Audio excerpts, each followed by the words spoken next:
మీద వర్షాలు అయితే బాగానే పడుతున్నాయి. అయితే ఒక్కడక్కడ అయితే ఒక్కొక్క జిల్లాలో ఒక్కొక్కసారి పడుతున్నట్టుగా కనిపిస్తూ ఉంది. ఉమ్మడి జిల్లాలకు సంబంధించి నిన్న ఆదిలాబాద్ జిల్లాలో భారీగా వర్షాలు కురిసినాయి. ఆ తర్వాత ఇక్కడ ములుగు జిల్లాలో, వరంగల్, తర్వాత నిజామాబాద్ జిల్లాల్లో అక్కడక్కడ కొంతవరకు వర్షాలు పడ్డట్టుగా కనిపిస్తూ ఉంది. ఉత్తర తెలంగాణను ఒక రకంగా వర్షాలు వణికించినాయి.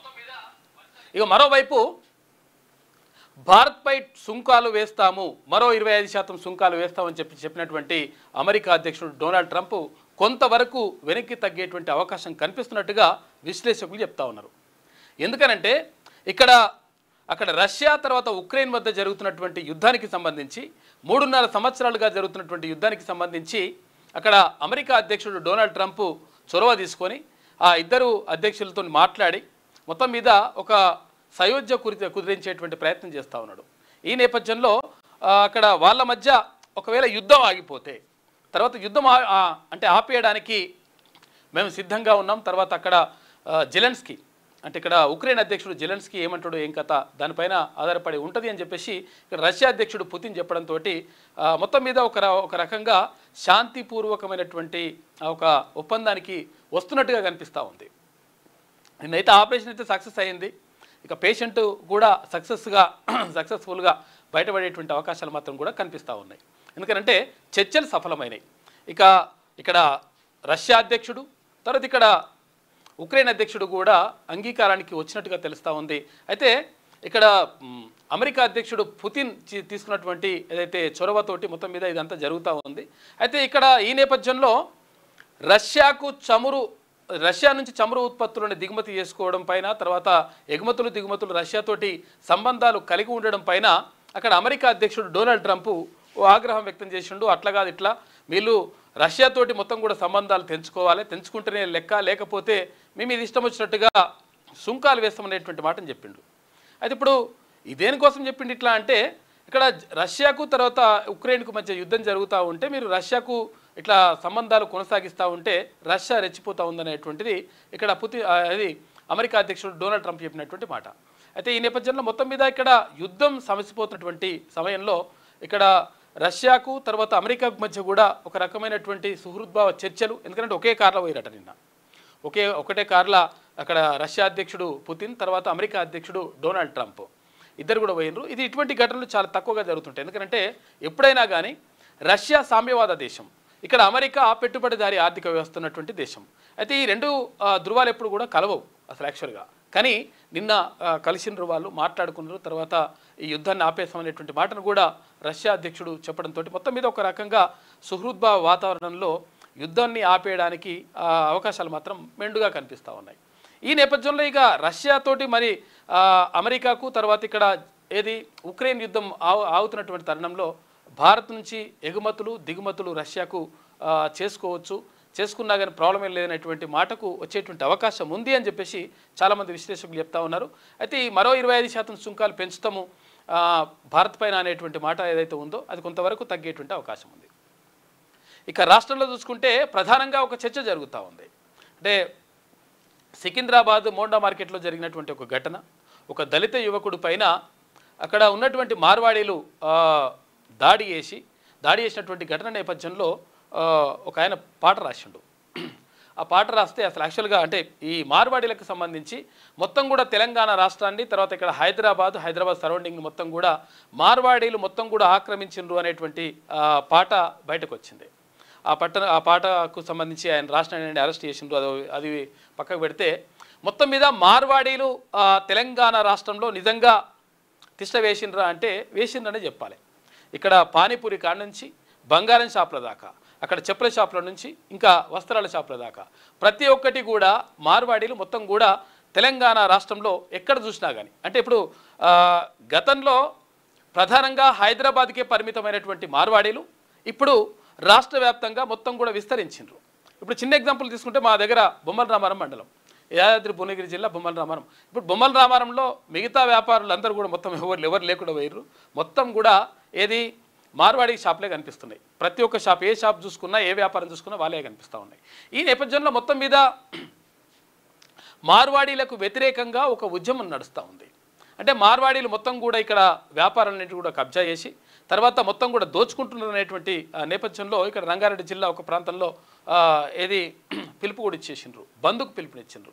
ఈ నేపథ్యంలో పార్టీలు కూడా దీనిపైన మాట్లాడుతున్నాయి.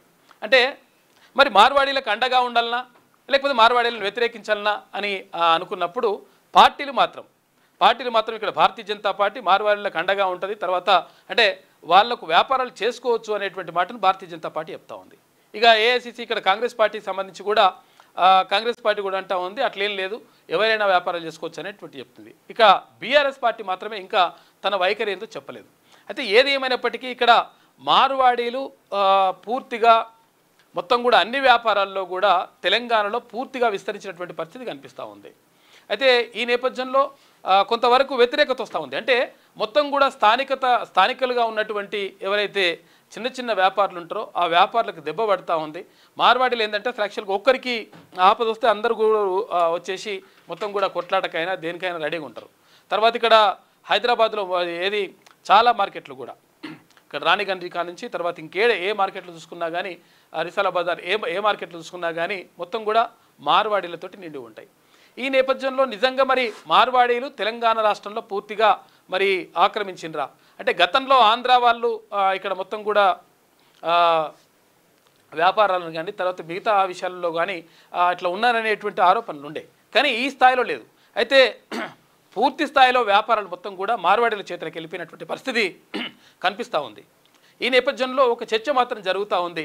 మార్వాడీలను బహిష్కరించాలి అనేటువంటి కాడికి వచ్చింది. బహిష్కరించాలనేటువంటి పిలుపు నేపథ్యంలో బంద్కు కూడా పిలుపునిచ్చేసిండ్రు ఇక్కడ రంగారెడ్డి జిల్లాలో ఒక ప్రాంతంలో. అయితే మొత్తం మీద ఇది జరుగుతున్నటువంటి చర్చ ఎక్కడికి దారితీస్తుంది? నిజంగా మార్వాడీలను ఇక్కడ ఉండాలా లేకపోతే మార్వాడీలు ఉండడం వల్ల ఇక్కడ స్థానికులకి ఏమైనా నష్టం జరుగుతుందా లేకపోతే లాభం జరుగుతుందా అని చూసుకున్నప్పుడు కొంతవరకు వ్యాపారులకు సంబంధించి మాత్రం 100% కొంతవరకు వ్యాపారులకు నష్టం జరిగేటువంటి అవకాశం మాత్రం కనిపిస్తూ ఉంది. ఎందుకంటే ఇప్పుడు ఏది మహారాష్ట్రలో చూసుకుంటే శివసేన పార్టీ చిన్న ఏ విషయానికి సంబంధించినైనా కానీ ఇక్కడ స్థానికులే ఇక్కడ ఉండాలి, వ్యాపారాలు చేసుకోవాలి, తర్వాత ఏదైనా చేసుకోవాలనేటువంటి మాటను శివసేన పార్టీ చెప్తా ఉంది. అక్కడ గతం నుంచి బాల్ ఠాక్రే కాడ నుంచి ఇప్పుడు ఉద్ధవ్ ఠాక్రే దాకా. అయితే అక్కడ మహారాష్ట్రలో స్థానికులకే ఇవన్నీ అవకాశాలు ఉండాలనేటువంటిది అక్కడ మహారాష్ట్రలో ఉన్నటువంటి పార్టీల యొక్క వాదన కొన్ని. అయితే ఈ నేపథ్యంలో మరి తెలంగాణలో మార్వాడీలు మొత్తం కూడా రెచ్చిపోతూ ఉన్నారు, తర్వాత దాడులు చేస్తూ ఉన్నారు. ఒక దళిత యువకుడు పైన జరిగినటువంటి దాడికి సంబంధించి అంటే ఏదో బండి పెట్టుకుంటే అట్టెట్లయితే ఇట్లయితే అని చెప్పేసి తీసుకొచ్చేసి ఇష్టం వచ్చినట్టుగా కొట్టేసిండ్రు అనేటువంటిది ఆరోపణ. అయితే ఈ నేపథ్యంలో మొత్తం కూడా రాష్ట్ర వ్యాప్తంగా చర్చ జరుగుతూ ఉంది. మరి మార్వాడీలు నిజంగా తెలంగాణ రాష్ట్రంలో ఉండాలా? అన్ని వ్యాపారాలు ఇక్కడ హార్డ్వేర్ కా నుంచి సాఫ్ట్వేర్ అన్ని ప్రతి ఒక్కటి మొత్తం కూడా మార్వాడీల చేతులకు వెళ్ళిపోయినటువంటి నేపథ్యంలో మరి ఎట్లా నిజంగా స్థానికంగా ఉన్నటువంటి ఎవరైతే ప్రజలు ఉన్నారో స్థానికంగా ఉన్నటువంటి ఎవరైతే చిన్న వ్యాపారులు ఉన్నారో వాళ్ళకి నష్టం జరుగుతుందా లాభం జరుగుతుందా అంటే స్థానికంగా ఉన్న వాళ్ళకి కొంతవరకు నష్టమే జరుగుతుంది. ఎందుకంటే మార్వాడీలని ఎదుర్కొని తర్వాత వాళ్ళకు ధీటుగా ఇక్కడ షాపులు పెట్టేటువంటి అవకాశం కానీ పరిస్థితులు కానీ తర్వాత ఇంకా వాళ్ళు ధీటుగా ఏమైనా చేసేటువంటి పరిస్థితులు కానీ ఉండేటువంటి అవకాశం చాలా తక్కువగా ఉంటాయి. ఎందుకంటే వాళ్ళు కొంత బలంగా ఉంటారు, అంటే ఆర్థికంగా బలంగా ఉంటారు, తర్వాత పెట్టుబడులు కూడా ఎక్కువ పెట్టేటువంటి అవకాశం ఉంటుంది. కాబట్టి మొత్తం కూడా వ్యాపారాలన్నీ వాళ్ళ చేతిలోకి వెళ్ళిపోతున్నాయి అనేటువంటిది ఇక్కడ చర్చ జరుగుతూ ఉంది. సరే ఉండల్లా పోవాలా వాళ్ళు బయటకు వెళ్ళగొట్టాలా అనేటువంటిది సరే ఆ తర్వాత విషయం. తర్వాత ఎందుకంటే అది ప్రభుత్వాల నిర్ణయం తీసుకోవాలి, తర్వాత ప్రజలు నిర్ణయం తీసుకుంటారు అదే విషయం. కానీ మొత్తం మీద మార్వాడీలు ఇక్కడ ఉన్నటువంటి వ్యాపారాలను మాత్రం కబ్జా పెట్టినటువంటి మాట మాత్రం వాస్తవంగా కనిపిస్తూ ఉంది. ఇంకా చాలా విషయాలను మనం మాట్లాడుకుందాం. మార్నింగ్ న్యూస్లో ముందుగా ఈనాడు దినపత్రికను చూద్దాం. ఇక పోస్ట్ మార్టంలో దొరికేస్తారు, మాటలు కాదు పోస్టులే పలుకుతాయి, మోహాలు కాదు అభిప్రాయాలే కనిపిస్తాయి, నేపథ్యం కాదు సోషల్ మీడియా చరిత్రే ప్రామాణికం, వీసా దరఖాస్తు నుంచి ఉద్యోగ నియామకం వరకు సోషల్ మీడియా వెట్టింగ్ పెద్ద చిక్కులే తెచ్చిపెడుతోంది అని చెప్పేసి ఒక ప్రత్యేక కథనాన్ని వేసింది ఈనాడు దినపత్రిక. అంటే ఏంటిది అసలు యాక్చువల్గా పోస్ట్ మార్టంలో దొరికేస్తారు అంటే పోస్ట్ మార్టం ఏం కాదు. ఇక్కడ కావాల్సింది ఏంటంటే పోస్టులు పెడతారు కదా, ఏది సోషల్ మీడియాలో పోస్టులు పెడతారు, లేదంటే వాట్సాప్ గ్రూప్లలో పోస్టులు పెడుతుంటారు, లేదంటే ఇక్కడ ఫేస్బుక్లో పోస్టులు పెడుతుంటారు, లేదంటే ట్విట్టర్లో పోస్టులు పెడుతుంటారు. ఈ పోస్టులు పెట్టడం అనేటువంటిది ఎటువంటి పోస్టులు పెడుతున్నారు వీళ్ళ ఆలోచన విధానం ఎట్లా ఉన్నది, ఏం కథ, అసలు సంస్థకు అనుకూలంగా ఉందా, సంస్థకు వ్యతిరేకంగా ఉందా, లేకపోతే ఆ దేశానికి వ్యతిరేకంగా ఉందా, అనుకూలంగా ఉందా, ఇవన్నీ విషయాలు కూడా పరిశీలిస్తూ ఉన్నారంట. ఇక్కడ నుంచి అమెరికాకు వెళ్ళేటువంటి ఎవరైతే ఉద్యోగార్థులు ఉంటారో, ఎవరైతే విద్యార్థులు ఉంటారో వాళ్లకు సంబంధించి ఈ విషయాలన్నీ కూడా అబ్జర్వ్ చేస్తూ ఉన్నారంట. ఈజీగా వాళ్ళు పట్టేస్తున్నారు అనేటువంటి కథనాన్ని వేసింది ఈనాడు దినపత్రిక. హైదరాబాద్కు చెందిన సురేష్ అమెరికాలో ఉద్యోగం చేయాలని కలలు కనేవాడు.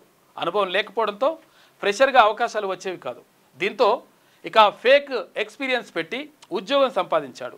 ఆఫర్ లెటర్ పెట్టుకొని అమెరికాలో దిగాడో లేదో అక్కడి సిబ్బంది అతడిని వెంటనే భారత్కు డిపోర్ట్ చేశారు. అయితే ఇంతకీ అతడు చేసినటువంటి తప్పు ఏంటంటే ఓ స్నేహితుడితో వాట్సాప్లో చాట్ చేస్తూ రిక్రూటర్ను బురిడి కొట్టించాన్రా పిచ్చోడు, ఫేక్ ఎక్స్పీరియన్స్ను కనిపెట్టలేకపోయాడు, జాబ్ ఇచ్చేశాడు అని అన్నాడు. అది ఎలా తెలిసిందో ఏమో కానీ సురేష్ లక్ష్యం నీరు గారిపోయింది. అక్కడి నుంచి ఉద్యోగం ఉడవేకి మళ్ళా ఇక్కడికి పంపించేసిరట. ఇక బెంగళూరుకు చెందిన అశుతోష్ ఉద్యోగంలో ఉన్నప్పుడు బాస్ మీద మీమ్స్ తయారు చేసి వాట్సాప్ గ్రూప్లో షేర్ చేసేవాడు. ఆ మెసేజ్ విరివిగా ఫార్వర్డ్ అవుతూ చేరకూడని వ్యక్తికే చేరాయి. దీంతో కంపెనీ పాలసీ మేరకు అశుతోష్ను ఉద్యోగం నుంచి తీసేసిరు. ఇక కోపంలోనో బాధలోనో మాట జారి ఎవరినైనా తిట్టినా ఇక తెగిడినా కొన్ని రోజులకు వాళ్ళకు విషయాలు తెలుసుకున్న తర్వాత వాళ్ళ ఉద్యోగం పోయేటువంటి ప్రమాదం ఉంటుందంటే. కాబట్టి జాగ్రత్తగా ఉండండి. సోషల్ మీడియాలో పోస్టులు పెట్టేటప్పుడు కానీ లేకపోతే వాట్సాప్ గ్రూపులలో పోస్టులు పెట్టేటప్పుడు కానీ ఇవన్నింటిలో జాగ్రత్తగా ఉండండి. ఉంటే మంచిది, లేకపోతే మీ ఉద్యోగం కూడా ఉసుకాకేటువంటి అవకాశం ఉందంట. అమెరికా పోయేటోళ్ళు ఇంకా జాగ్రత్తగా ఉండాలి. ఇక ఆదిలాబాద్ వణికింది, మురిగింది అంట. ములుగు జిల్లా గోవిందరావుపేటలో 22 సెంటీమీటర్లు, ఆదిలాబాద్ జిల్లా తాంసీలో 17 సెంటీమీటర్లు, మంచిర్యాల జిల్లాలో గంటన్నరలో 12.5 సెంటీమీటర్ల వర్షపాతం. పొంగి పొర్లుతున్న వాగులు, భూపాలపల్లిలో 19 గ్రామాలకు నిలిచిన రాకపోకలు. చాలా దారుణంగా ఉన్న పరిస్థితి. 5 జిల్లాలకు రెడ్ అలర్ట్ జారీ చేసింది ఐఎండీ. రాష్ట్రంలోని కొన్ని ప్రాంతాల్లో వర్షాలు దంచుకొడుతున్నాయి. బంగాళాఖాతంలో అల్పపీడన ప్రభావంతో ఉత్తర తెలంగాణ జిల్లాలు వణికిపోతున్నాయి. శుక్రవారం నుంచి శనివారం ఉదయం వరకు రాష్ట్ర వ్యాప్తంగా పలు జిల్లాల్లో కుండపోతగా వాన కురిసింది. ముఖ్యంగా మన్యం జిల్లాలైన ఉమ్మడి ఆదిలాబాద్, ములుగు జిల్లాలు శనివారం అత్యంత భారీ వర్షాలతో అతలాకుతలమయ్యాయి. ఆదిలాబాద్ జిల్లాలో ఉదయం 6 గంటల నుంచి మధ్యాహ్నం 12 గంటల వరకు 6 గంటల వ్యవధిలోనే కుంభవృష్టి కురిసింది. రాష్ట్రంలో అత్యధికంగా ములుగు జిల్లా గోవిందరావుపేటలో ఇట్లా వర్షపాతం కురిసిందంట. 22 సెంటీమీటర్ల వర్షపాతం కురిసిందంట. భారీగా వర్షాలు ఉన్నాయి. మొత్తం కూడా ఎక్కడికక్కడ మునిగిపోతున్నటువంటి పరిస్థితి కనిపిస్తూ ఉంది. భారీ వర్షాల కారణంగా ఆదిలాబాద్ పట్టణంలోని గ్రీన్ సిటీ ప్రాంతంలో నివాసాలను చుట్టుముట్టిన వరద నీరు చూసుకో. మొత్తం నీళ్లు ఏడుకొచ్చినాయి అంటే ఇండ్లు చెరువులు అవుతున్నాయి. చెరువులలో ఇండ్లు కడుతున్నారు, ఇండ్లు చెరువులు అవుతున్నాయి. అట్లా పరిస్థితి వచ్చింది. మరి కొంతవరకు లోతట్టు ప్రాంతాల్లో ఉంటే చెరువులలో కట్టకపోయినా సరే జర కొంచెం వంపులో కడితే మాత్రం జర ఆగమాగం ఉందంట పరిస్థితి. కాబట్టి అందుకనే గతంలో ఇక్కడ ఏడుపాయల క్షేత్రం దగ్గర మెదక్ జిల్లాకు సంబంధించి సింగూరు ప్రాజెక్టు గేట్లు ఎత్తిరట. గేట్లు ఎత్తితే మొత్తం కూడా టెంపుల్ పోతున్నాయి, నీళ్ళు భారీగా వచ్చేస్తున్నాయి.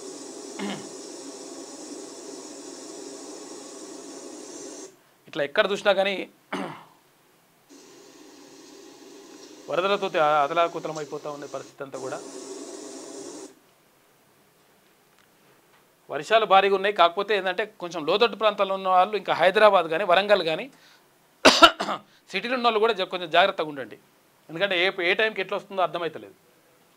ఇక ఆదిలాబాద్ కోజా కాలనీలో వరద ప్రవాహాన్ని కొట్టుకుపోతున్న కారు ఇట్లా కొట్టుకుపోతున్నాయి. దారుణంగా ఉంది పరిస్థితి. షాడో నేత వసూళ్ల మేత. ఇక పోలీస్ శాఖలో ఓ రాజకీయ నాయకుడి దందాలు, అడ్డగోలుగా దండుకునేందుకు అండదండలు, కీలక పోస్టింగ్ల కోసం అతడి చుట్టూ అధికారుల ప్రదక్షిణలు. ఇక పోస్టింగ్ కావాలంటే ఎస్ఐ పోస్టింగ్ కావాలి, ఈడ కావాలంటే వాడ కావాలంటే మరి ఇంత ముట్టే చెప్పాలి. మరి సిఐ పోస్ట్ కావాలంటే, డిఎస్పీ పోస్ట్ కావాలంటే ఇట్లా ఇంత ముట్టే చెప్తే మీకు అనుకున్న చోట, ఎందుకంటే 4 పైసలు వచ్చే చోట ఇస్తారట. అటువంటి ఇస్తా అని చెప్పేసి ఒక మనిషి మొత్తం కూడా మోసం చేస్తూ ఉన్నట్టు ఆయనని చాలామంది నమ్ముతూ ఉన్నారు. ఆయన దొరికిపోయింది కథ. ఆయన పేరేందో మాత్రం రాయలేదు ఈమె. మరి ఎందుకో ఆయన పేరు రాయలేదు, ఈ డిఎస్పీ పేరు కూడా రాయలేదు, డీసీపీ పేరు కూడా రాయలేదు. పోలీస్ శాఖలో ఓ రాజకీయ నాయకుడి దందాలు, అడ్డగోలుగా దండుకునేందుకు అండదండలు, కీలక పోస్టింగ్ల కోసం అతడి చుట్టూ అధికారుల ప్రదక్షిణలు, సిండికేట్ నడుపుతున్న 3 డీసీపీలు. ఇక కొందరు అధికారులపై నిఘా విభాగం ఆరాధిస్తూ ఉంది. ఓ డీసీపీపై సర్కారు వేటు కూడా వేసిందంట. ఆ పేరు చెప్తే మంచిగా ఉంటుండే కదా, తెలుస్తుండే ఎవరనేది. తెలంగాణ పోలీస్ శాఖలో ఓ షాడో నేత వ్యవహారం కలకలం సృష్టిస్తోంది. ప్రభుత్వంలో తనకు పలుకుబడి ఉందని ప్రచారం చేసుకుంటున్న అతడికి ప్రసన్నం చేసుకుంటే చాలు, అయితే ఫోకల్ పోస్టింగ్ దక్కుతుందనే భ్రమలో పలువురు అంటగాగుతుండడం శాఖలో చర్చనీయాంశంగా మారింది. ఇందులో పలువురు ఏసీపీలు మొదలుకొని ఉన్నతాధికారుల వరకు ఉన్నారు. అయితే పలువురు డీసీపీలు అతడితో కలిసి దందాల్లో మునిగి తేలుతున్నారనే ఆరోపణలు కూడా ఉన్నాయి. డీసీపీలు అంటే ఇప్పుడు సిటీ ప్రాంతంలో ఉంటే డీసీపీలు అంటారు, జిల్లాల్లో ఉంటే వీళ్ళు ఎస్పీ క్యాడర్, ఇది జిల్లా ఎస్పీ అంటాం కదా, ఆ క్యాడరు వాళ్ళల్లో కూడా ఇట్లా ఉన్నారంట కొంతమంది. ఇది ఏందో అసలు యాక్చువల్గా వాళ్ళ నమ్ముడేందో, ఇదంతా పోస్టింగ్లు ఏందో, ఈ కథ ఏందో, పైసలు వచ్చుడేందో, ఈ కథ అది లోతుకి వెళ్తే అర్థమవుతుంది లెక్క. ప్రభుత్వ రంగానికి చెందిన ఓ సొసైటీ అధ్యక్షుడి హోదాలో ఉన్న షాడో నేతతో అంటగాగుతున్న కొందరు పోలీస్ అధికారుల గురించి నిఘా వర్గాలు ఆరాధిస్తున్నట్టు తెలిసింది. ఈ జాబితాలో కొందరు ఐపీఎస్ అధికారులు ఉండడం విస్తుగొల్పుతోంది. చూసుకోయిగా ఇలా ఐపీఎస్ ఆఫీసర్లు కూడా ఉన్నారంట, మరి ఏందో కథగా. ఆ డీసీపీల త్రయం అంటే ముగ్గురు తీరుతో కలకలం. ఏ కీలక కమిషనరేట్ల పరిధిలో ఇదంతా కూడా జరుగుతూ ఉందంట. ఓ డీసీపీ భూ వివాదాల్లో తలదూర్చుతూ అక్రమార్జనకు పాల్పడుతున్నాడు. తన జోన్ పరిధిలోని భూ వివాదాలను సెటిల్ చేసే బాధ్యతను అతడి కుటుంబ సభ్యులు పర్యవేక్షిస్తున్నారు. తన సెటిల్మెంట్ వ్యవహారాలను బహిర్గతం చేస్తున్నారంటూ తన కార్యాలయంలోని సిబ్బందిని మార్చేయడం చర్చనీయాంశంగా మారిందని చెప్పేసి అంటున్నారు. ఇది ఎట్లా అంటే ఇప్పుడు ఏంది, ఇక్కడ జూబ్లీ హిల్స్ దగ్గర ఉంటుంది. ఈ జూబ్లీ హిల్స్ దగ్గర ఒక ఆయన ఎవరు సిఐ ఉంటాడు, ఎవరు ఎక్సైజ్ సిఐ. ఆ ఎక్సైజ్ సిఐ ఏముంటాడంటే ఇక మొత్తం కూడా కింద అధికారులు ఎవరైనా ఉంటారుగా, ఎస్ఐలు, తర్వాత ఈ కానిస్టేబుల్ వీళ్ళు ఉంటారు కదా ఎక్సైజ్ శాఖలో, వాళ్ళను ఇష్టం వచ్చినట్టుగా ఆడుకుంటా ఉన్నట. ఆయనని ఆంధ్ర ఆయన భార్య ఎవరు, ఏది ఆంధ్రాలో ఉంటే ఏమే అది అసలు యాక్చువల్గా ఆమె ఇక్కడ అనమాట, ఏది హైదరాబాద్. అయితే ఆమెకు సాఫ్ట్వేర్ ఉద్యోగం. అసలు యాక్చువల్గా స్పౌజ్ అని చెప్పేసి స్పౌజ్ అని ఉంటుంది. ఈ స్పౌజ్ అంటే ఏంటంటే భార్యాభర్తలు ఇద్దరు కూడా ప్రభుత్వ ఉద్యోగులు అయితే ఒకే చోట ఉండాలనేటువంటి ఒక నిబంధన ఉన్నది. అయితే ఈ నిబంధన కింద అసలు యాక్చువల్గా ప్రైవేట్ ఉద్యోగంలో ఆమె ఉంటే, ఈయన గవర్నమెంట్ ఉద్యోగి అయితే అసలు యాక్చువల్గా వీళ్ళకి వర్తించదు. ఆయనదేమో ఏపీ. ఆ ఏపీ ఆయన తీసుకొచ్చేసి మళ్ళీ ఇక్కడ జూబ్లీహిల్స్లో పోస్టింగ్ ఇప్పించుకొని సిఐ, ఏది ఎక్సైజ్ సిఐ పోస్టింగ్ ఇప్పించుకొని ఇక ఆయన కావాల్సినట్టు కథ నడిపిస్తూ ఉన్నాడట. అంటే ఇట్లా నడుస్తుందన్నమాట లెక్క. అంటే ఒకవేళ పలుకుబడి ఉండి లేకపోతే అందరినీ కొంతమందిని మేనేజ్ చేసి ఇదంతా కూడా కొంతమంది నడుపుతూ ఉన్నారు. ఎక్సైజ్ శాఖలో ఆయన పైన సంగతి కూడా చూస్తే మంచిగా ఉంటుందని చెప్పేసి చాలామంది అంటున్నారు. అయితే ఇది విషయం ఏంటంటే ఇక్కడ పోస్టింగ్ ఇచ్చినందుకు పైసలు పంపిణీ కథా కార్యక్రమం, తర్వాత కొంతమంది నేతలు ఈ ట్రాన్స్ఫర్లు ఇవన్నీ కూడా కథా కార్యక్రమం అంతా కూడా నడుస్తూ ఉందంట. పోలీస్ శాఖలు ఇట్లా నడవడం వల్ల ఏమవుతుందంటే అంటే కీలకమైనటువంటి పోస్టులు అంటే దాని అర్థం ఏంటంటే అక్కడ పైసలు ఎక్కువ వస్తాయని అర్థం అనమాట. ఆ పైసలు ఎక్కువ వచ్చే దగ్గర వీళ్ళని పెడుతున్నట. మరి పైసలు తీసుకుంటున్నారు అనేది ఇప్పుడు అర్థమవుతున్నట్టే కదా క్లియర్గా. ఓ డీసీపీ భూ వివాదాల్లో తలదూర్చుతూ అక్రమార్జనకు పాల్పడుతున్నాడు. తన జోన్ పరిధిలోని భూ వివాదాలను సెటిల్ చేసే బాధ్యతను అతడి కుటుంబ సభ్యులు పర్యవేక్షిస్తున్నట. తన సెటిల్మెంట్ల వ్యవహారాలను బహిర్గతం చేస్తున్నారంటూ తన కార్యాలయంలోని సిబ్బందిని మార్చేయడం చర్చనీయాంశమైంది. ఇక ఇంకో డీసీపీ సైతం భూ వివాదాలే లక్ష్యంగా చేసుకొని దందాలు సాగిస్తున్నాడు. కొన్ని రోజుల క్రితం తన భూమి పొసెషన్ కోసం సహకరించాలని ఓ వ్యక్తి కోరగా ఎకరాకు 50,000 రూపాయల చొప్పున ఇవ్వాలని డిమాండ్ చేసినట. దీంతో అతడు కిమ్మనకుండా వెనుక తిరిగిపోయిందంట. ఇక పైసలు వసూలు చేయాలి, కథం చేయాలి, లేకపోతే కథ ఆగమాగం అవుతుందని చెప్పి చెప్తున్నట. ఈ భూ వివాదాలు అసలు యాక్చువల్గా విషయం ఏంటంటే ఈ సివిల్ వివాదాల్లో అసలు యాక్చువల్గా పోలీసులు జోక్యం చేసుకోకూడదు అనేటువంటి ఒక నిబంధన ఉన్నది. అయినా కానీ కొంతమంది ఇష్టం వచ్చినట్టుగా చేస్తున్నటువంటి ఆరోపణ కాదు. ఇప్పుడు ఆధారాలు కూడా చెప్తుంది కానీ పేర్లు చెప్తలే. ఈనాడు పేర్లు కూడా చెప్తే మంచిగా ఉంటుండే, ఎందుకంటే ఎవరు ఏందనేది క్లారిటీ వస్తుండే.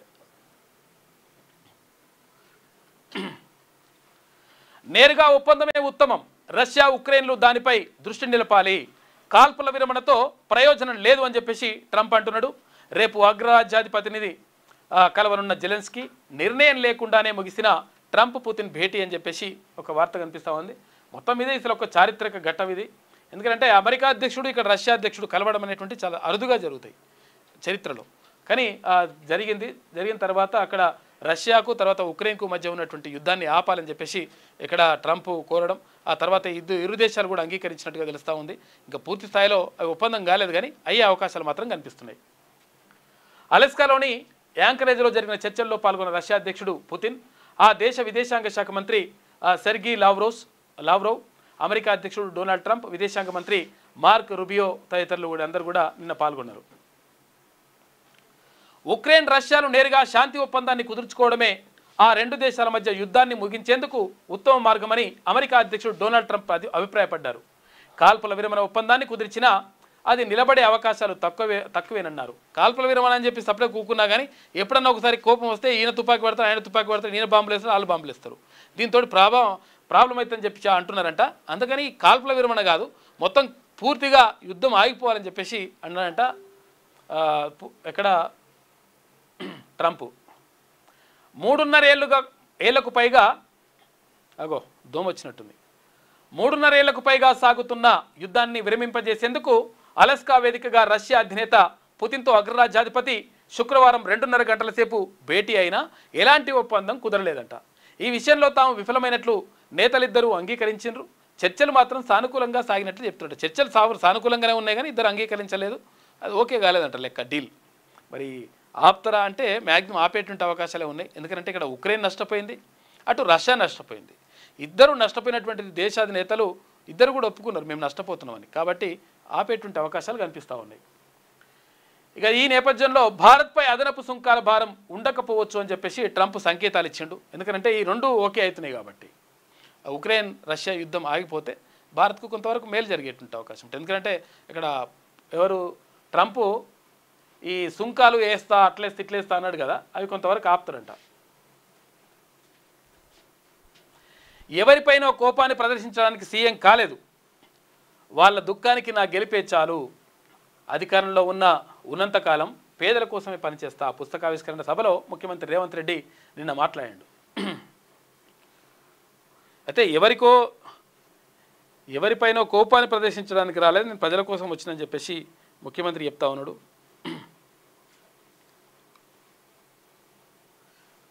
ఇట్లా అందశ్రీ కూడా ఈ కార్యక్రమంలో పాల్గొన్నాడు. అందశ్రీ కూడా మాట్లాడాడు. ఎవరు ముఖ్యమంత్రి గురించి ఒకరినొకరు బాగా ప్రశంసించుకున్నారు.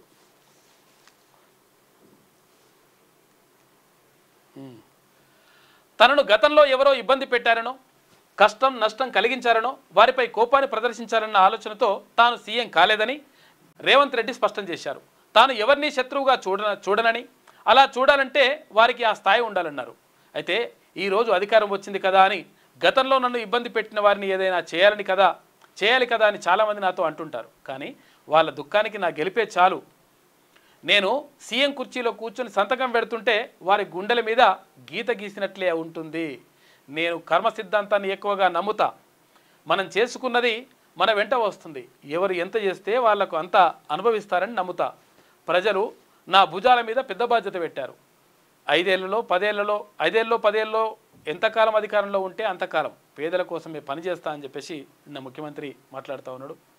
ఇక హసిత భాష్పాలు పుస్తకాన్ని ఆవిష్కరిస్తున్న సీఎం రేవంత్ రెడ్డి వేదికపై శ్రీనివాసరాజు, తర్వాత శ్రీరామ్ గారు రాసినట్టు ఈ పుస్తకం. ఇక కొత్త వారికి ఏది పిఎం కిసాన్ దరఖాస్తు చేసుకున్నా విడుదలగానే నిధులు అని చెప్పేసి అంటూ ఉన్నారు. అయితే పిఎం కిసాన్ నిధులు ఎంత భూమి ఉన్నా ఏం కాతున్నా ఏమైనా కానీ 2,000 రూపాయలు ఏమి వేస్తుండే, మరి పెరుగుతున్నట్టుంది. 6,000 రూపాయలు చేస్తారట ఈసారి. దరఖాస్తు చేసుకున్న కొంతమంది కొత్త వాళ్ళకైతే వస్తలేవట. పిఎం కిసాన్ పథకంలో కొత్త దరఖాస్తుదారులకు పంట పెట్టుబడి సాయం విడుదలగాక ఆందోళన చెందుతున్నారు. దరఖాస్తు చేసుకున్న ఎంపిక జాబితాలో చోటు దక్కకపోవడంతో ఆవేదన వ్యక్తం చేస్తున్నారు. ఈ పథకంలో 2019 జనవరి 31 వరకు పట్టాదారు పాసు పుస్తకాలు ఉన్న వారే అర్హులు.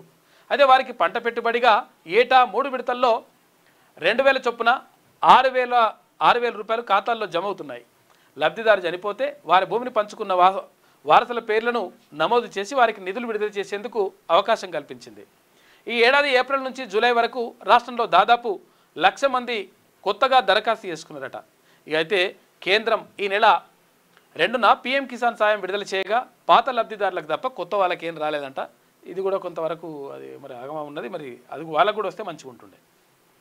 రాష్ట్రానికి చేరని జాబితా కేంద్ర వెబ్సైట్లో సొంతంగా లేదా మీ సేవా కేంద్రాల ద్వారా దరఖాస్తు చేసుకుంటే ఆ పేరును కేంద్ర ప్రభుత్వం రాష్ట్రానికి పంపి అర్హులను గుర్తించి తమకు నివేదించాలని అయితే ఈ ఏడాది దరఖాస్తు చేసుకున్న వారి వివరాలు ఇప్పటి వరకు రాష్ట్ర వ్యవసాయ శాఖకు చేరలేదని చెప్పి అంటున్నారంట.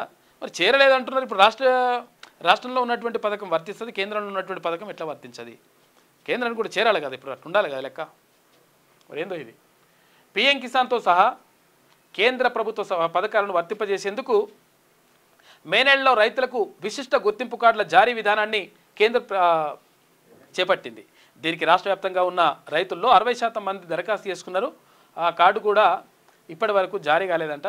మొత్తం మీద పిఎం కిసాన్ నిధులు కొత్త వాళ్ళకి అంతలేమని అనేటువంటిది ఇక్కడ వార్త కనిపిస్తూ ఉంది.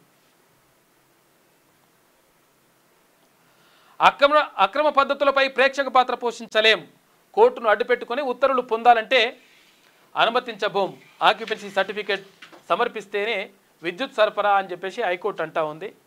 అయితే ఇష్టం వచ్చినట్టుగా ఇండ్లు కట్టుకొని తర్వాత ఆగమాగం చేసేసి ఇట్లా వేస్తే అది దాన్ని ఎట్టి పరిస్థితుల్లో దానికి ఇంకా పర్మిషన్ ఇవ్వాలి, అట్లా ఇవ్వాలి, ఇట్లా ఇవ్వాలంటే ఎట్టి పరిస్థితుల్లో కరెక్ట్ కాదు.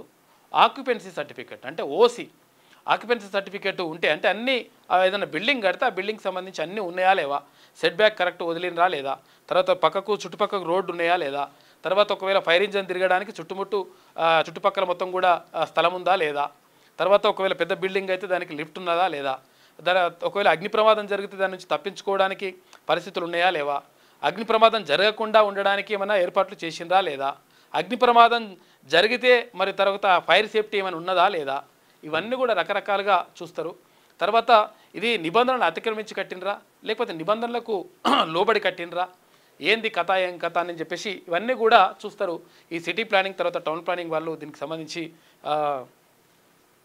ఏది ఇస్తూ ఉంటారు, ఓసీలు ఇస్తూ ఉంటారు. ఓసీ అంటే ఆక్యుపెన్సీ సర్టిఫికేట్ ఇస్తారు. ఆక్యుపెన్సీ సర్టిఫికేట్ ఉన్న వాళ్ళకు మాత్రమే ఆ ఇంటికి మాత్రమే విద్యుత్ సరఫరా చేయాలని చెప్పేసి హైకోర్టు అంటా ఉంది. మొత్తం మీద అంటే మీరు ఇష్టం వచ్చినట్టుగా కట్టుకుంటూ పోతే, ఇష్టం వచ్చినట్టుగా మీరు అది సర్టిఫికేట్ అంటే చేసుకుంటూ పోతే మేము ప్రేక్షక పాత్ర వహించడానికి రెడీగా లేవని చెప్పేసి ఇక్కడ హైకోర్టు అంటా ఉంది. కాబట్టి నిబంధనలకు అనుగుణంగా కట్టాలి. తర్వాత ఓసీ ఆక్యుపెన్సీ సర్టిఫికేట్ తీసుకోవాలి. ఈ ఆక్యుపెన్సీ సర్టిఫికేట్ తీసుకోవాలంటే ఇవన్నీ కూడా వర్తిస్తాయి. రకరకాలుగా ఉంటాయి. బిల్డింగ్ పర్మిషన్ ఏంది, తర్వాత అందులో వాడినటువంటి మట్టి ఏంది, అందులో వాడినటువంటి అదే ఇసుక ఏంది, సిమెంట్ ఎంత వాడినరు, తర్వాత రాళ్ళని పెట్టినరు, ఏం కదా ప్రతి ఒక్క డీటెయిల్స్ ఇవ్వాల్సి ఉంటుంది. అవన్నీ బరాబర్ ఉంటేనే బిల్డింగ్ నిలబడితేనే మరి పక్కనికి ఏమైనా అన్యాయం జరగకుంటుంటుంది, లేకపోతే కూలకుంటుంటుంది. కాబట్టి ఇవన్నీ కూడా చూస్తారు. కాబట్టి ఆక్యుపెన్సీ సర్టిఫికేట్ ఉండాలని చెప్పేసి హైకోర్టు అంటా ఉంది. బిల్డింగ్లకు ఆక్యుపెన్సీ సర్టిఫికేట్ అంటే ఓసీ తర్వాత సమర్పిస్తామంటూ కోర్టుకు హామీ ఇచ్చి విద్యుత్ కనెక్షన్ పొందాక హామీని గాలికి వదిలేస్తున్నారని, ఇలాంటి అక్రమ పద్ధతులపై ప్రేక్షక పాత్ర పోషించలేమని హైకోర్టు వ్యాఖ్యానించింది. జిహెచ్ఎంసీ అనుమతులతో ఇక స్టిల్ట్తో పాటు 5 అంతస్తుల భవనానికి విద్యుత్ కనెక్షన్ నిరాకరించడాన్ని సవాల్ చేస్తూ నాంపల్లికి చెందిన మహమ్మద్ అరీఫ్ రిజ్వాన్ హైకోర్టులో పిటిషన్ దాఖలు చేశారు. దీనిపై జస్టిస్ నగేష్ భీమపాక ఇటీవల విచారణ చేపట్టారు. అయితే పిటిషనర్ న్యాయవాది వాదనలు వినిపిస్తూ జిహెచ్ఎంసీ అనుమతుల ప్రకారం భవనాన్ని నిర్మించామని, విద్యుత్ కనెక్షన్ కోసం అన్ని ఛార్జీలు చెల్లించిన కనెక్షన్ మంజూరు చేశారన్నారు. అయితే ఓసీ సమర్పిస్తేనే కనెక్షన్ ఇస్తామంటున్నారు. నిర్దిష్ట గడువులోగా ఓసీ సమర్పిస్తామని, కనెక్షన్ ఇచ్చేలా ఆదేశాలు జారీ చేయాలని చెప్పేసి కోర్టును అడిగిరట. అయితే టీజీఏ ఎస్పీడీసీఎల్ న్యాయవాది ఎన్ శ్రీధర్ రెడ్డి వాదనలు వినిపిస్తూ అట్లా ఒకవేళ ఫస్ట్ ఇప్పుడు విద్యుత్ కనెక్షన్ ఇచ్చేసినామంటే వీళ్ళు ఓసీ తీసుకోరు, ఏం తీసుకోరుగా బిల్డింగ్ నడిపించుకుంటారు, దాంతో ప్రాబ్లం అవుతుంది. కాబట్టి ఫస్ట్ ఆక్యుపెన్సీ సర్టిఫికేట్ తీసుకోవాలని చెప్పేసి చెప్పిండంట.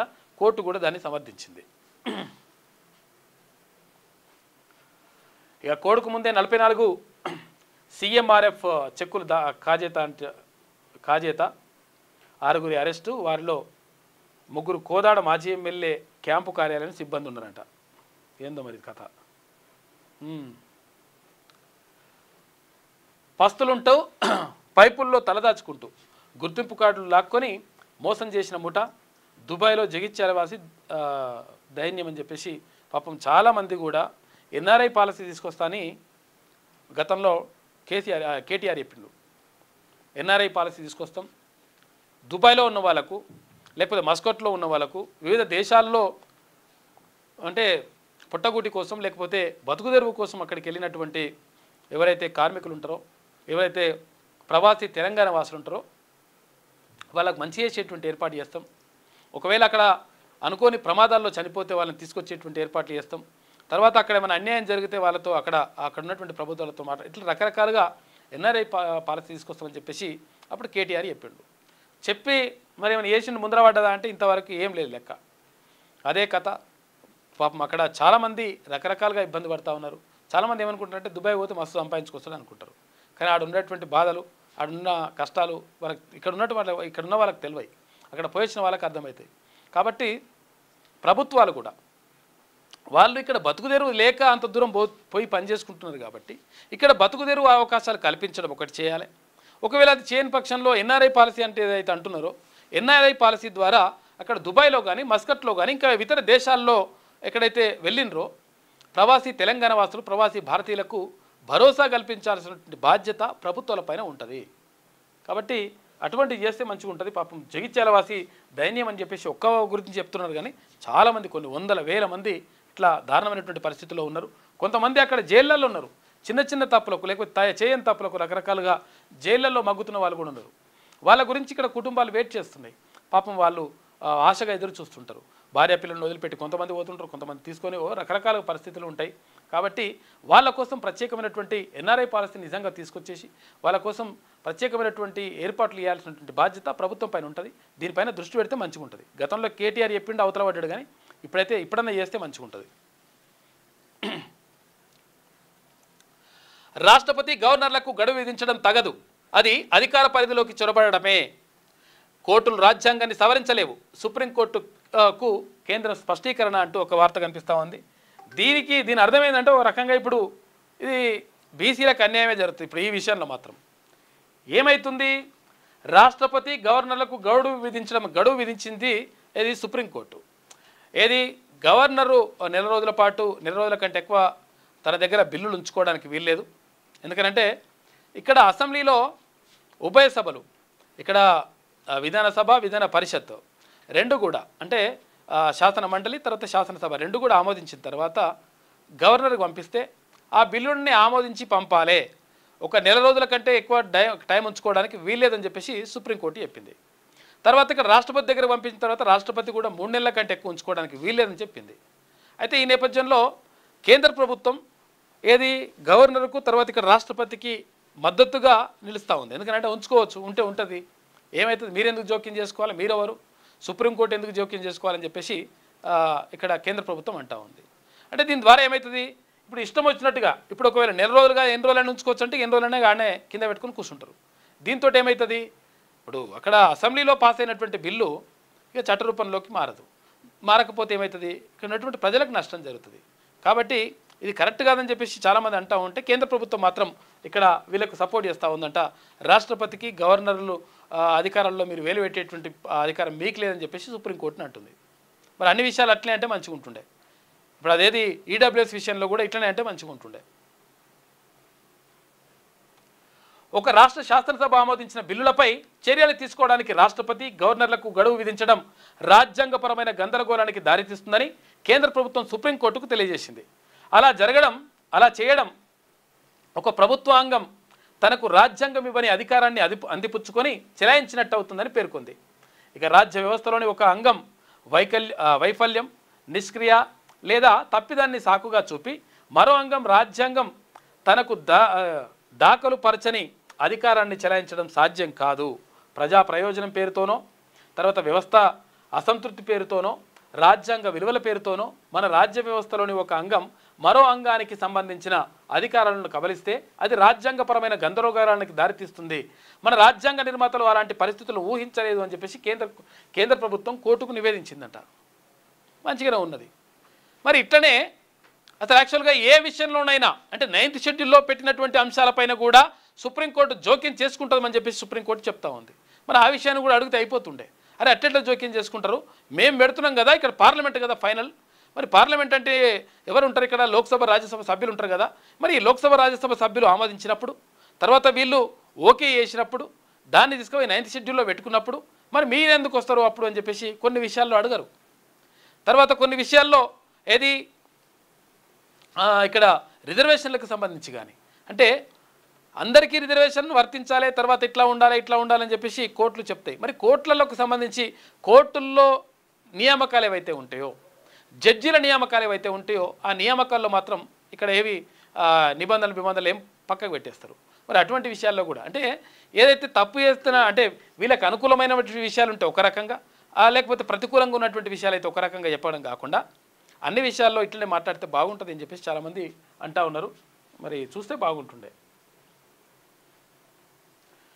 అని కేంద్రం కోర్టుకు నివేదించింది. అయితే శాసనసభ నివేదించిన బిల్లుల్ని గవర్నర్ తొక్కిపెడుతున్నారంటూ తమిళనాడు ప్రభుత్వం దాఖలు చేసిన వ్యాజ్యానికి స్పందనగా దేశ అత్యున్నత న్యాయస్థానం గవర్నర్లకు రాష్ట్రపతికి గడువు విధించడం రాజ్యాంగ ఏర్పాటు చేసిన సమతుల్యతకు చట్ట పాలనకు విఘాతం కలిగిస్తుందని సొలిసిటర్ జనరల్ తుషార్ మెహతా కేంద్ర ప్రభుత్వం తరఫున కోర్టుకు విన్నవించారట.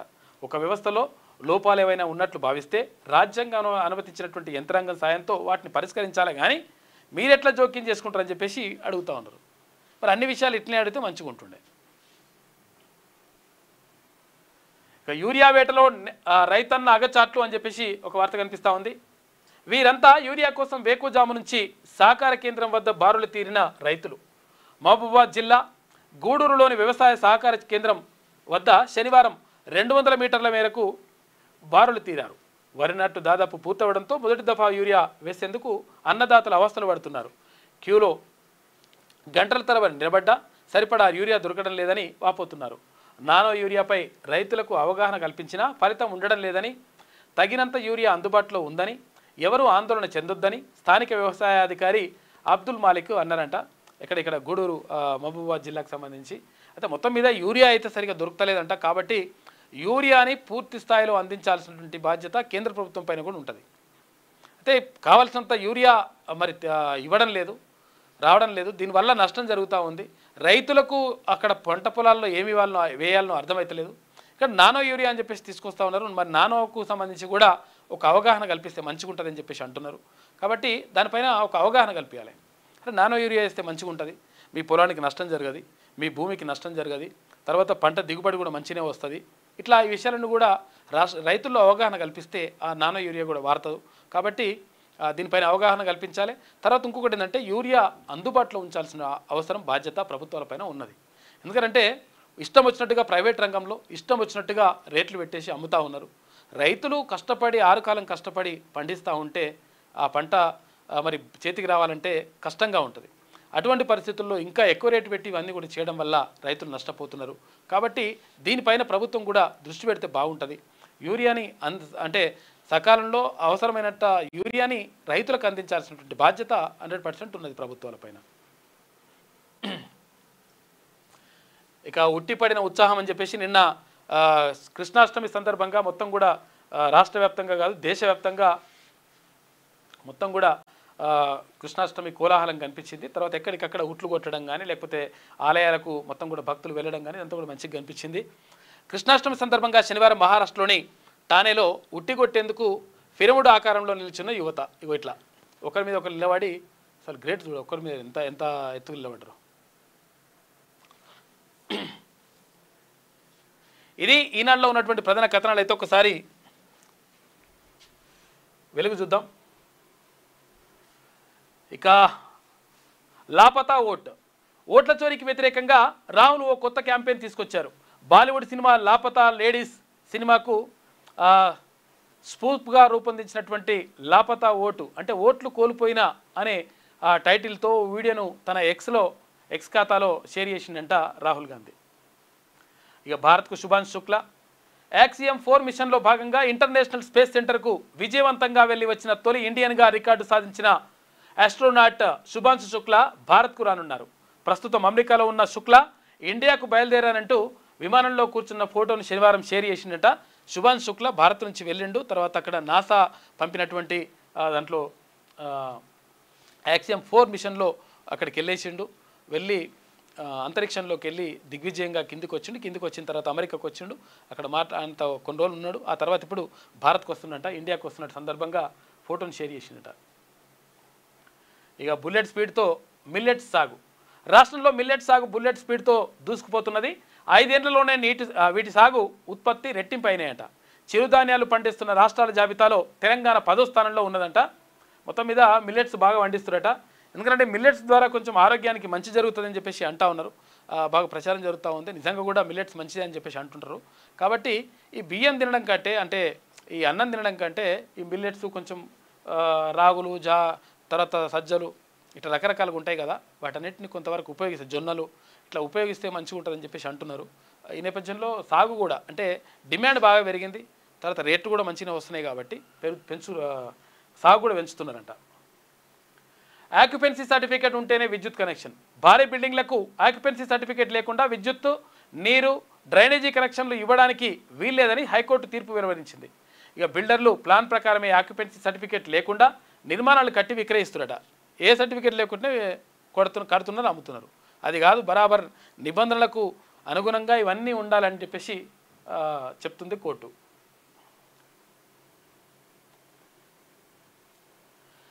ఇక భేటీ సక్సెస్, కుదరని డీల్. ఉక్రెయిన్ యుద్ధంపై అలస్కాలో ట్రంప్ పుతిన్ చర్చలు బాగా జరిగాయని ఇరువురు నేతలు ప్రకటనలు చేశారు. యుద్ధం ఆపేందుకు సిద్ధంగా ఉన్నామన్న రష్యా అధ్యక్షుడు. ఇక నిర్ణయం జెలెన్స్కీ చేతిలోనే ఉందని యుఎస్ ప్రెసిడెంట్ అన్నాడు. ఇండియాపై సెకండ్ టారిఫ్లు ఉండకపోవచ్చు అని చెప్పేసి వెల్లడి. రేపు వైట్ హౌస్ అంటే అమెరికా అధ్యక్షుడు భవనం, వైట్ హౌస్లో ట్రంప్ను కలవనున్న జెలెన్స్కీ అని చెప్పేసి ఉక్రెయిన్ అధ్యక్షుడు కలుస్తారట. Grand welcome. రష్యా అధ్యక్షుడు పుతిన్కు రెడ్ కార్పెట్ స్వాగతం. ఎయిర్ షోలో ఆశ్చర్యపరిచిన అమెరికా ప్రెసిడెంట్ ట్రంప్. ఇక ట్రంప్తో కలిసి బీస్ట్ కారులో జర్నీ చేసినట్టు ఇద్దరు, ట్రంప్ తర్వాత పుతిన్. ఇక్కడ రష్యా అధ్యక్షుడు, అమెరికా అధ్యక్షుడు ఇద్దరు 2.5 గంటల పాటు భేటీ అయ్యారట. అమెరికాలోని అలస్కా ఎయిర్పోర్ట్లో పుతిన్కు స్వాగతం పలుకుతున్న ట్రంప్ అని చెప్పేసి ఇక్కడ చిత్రాన్ని చూసుకోవచ్చు. 2 ధృవాలు అనమాట, అసలు యాక్చువల్ కలవ ఇవి. వాళ్ళు కలిసి వెళ్తూ ఉన్నారు. ఉక్రెయిన్ అంశంపై అలస్కా వేదికగా అమెరికా అధ్యక్షుడు ట్రంప్, రష్యా అధ్యక్షుడు పుతిన్ మధ్య కీలక భేటీ శుక్రవారం జరిగింది. అయితే కాల్పుల విరమణకు సంబంధించి ఎలాంటి ఒప్పందం కుదరకుండానే చర్చలు ముగిసినాయంట. మరోసారి భేటీ అవుతామని చెప్పేసి ప్రతిపాదించారంట. అయితే త్వరలో ఉక్రెయిన్ అధ్యక్షుడు జెలెన్స్కీ కూడా అమెరికాకు వస్తున్నాడు. వచ్చి మాట్లాడిన తర్వాత ఇద్దరిని కలిపి కూర్చోబెడితే సెట్ అయ్యే అవకాశం ఉందట.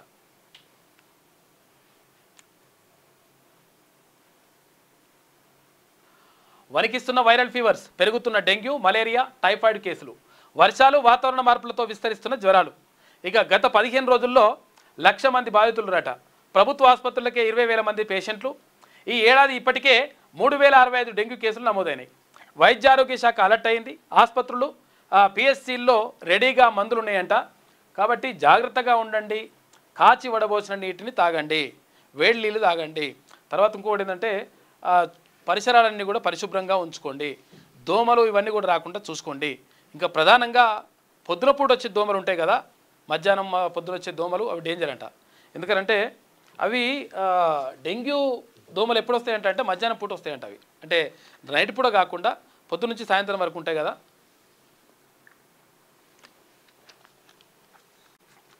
ఆ టైంలో వస్తాయంట. కాబట్టి జాగ్రత్తగా ఉండండి. తర్వాత ఒకవేళ అంటే మందులు అన్నీ కూడా అందుబాటులో ఉన్నాయని చెప్పేసి అంటున్నారు.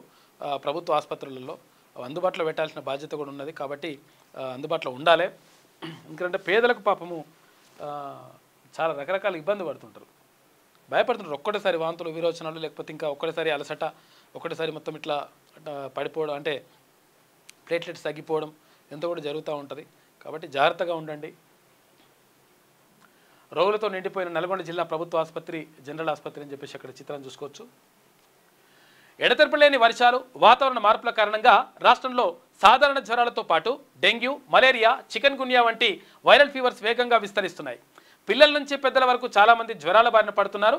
ప్రభుత్వ, ప్రైవేట్ ఆసుపత్రులకు వచ్చే జ్వరపీడితుల సంఖ్య 2-3 రెట్లు పెరిగిందంట. హైదరాబాద్లోని ఫీవర్ ఆసుపత్రికి రోజుకు 1,100 మంది పైగా చికిత్స కోసం వస్తున్నారు.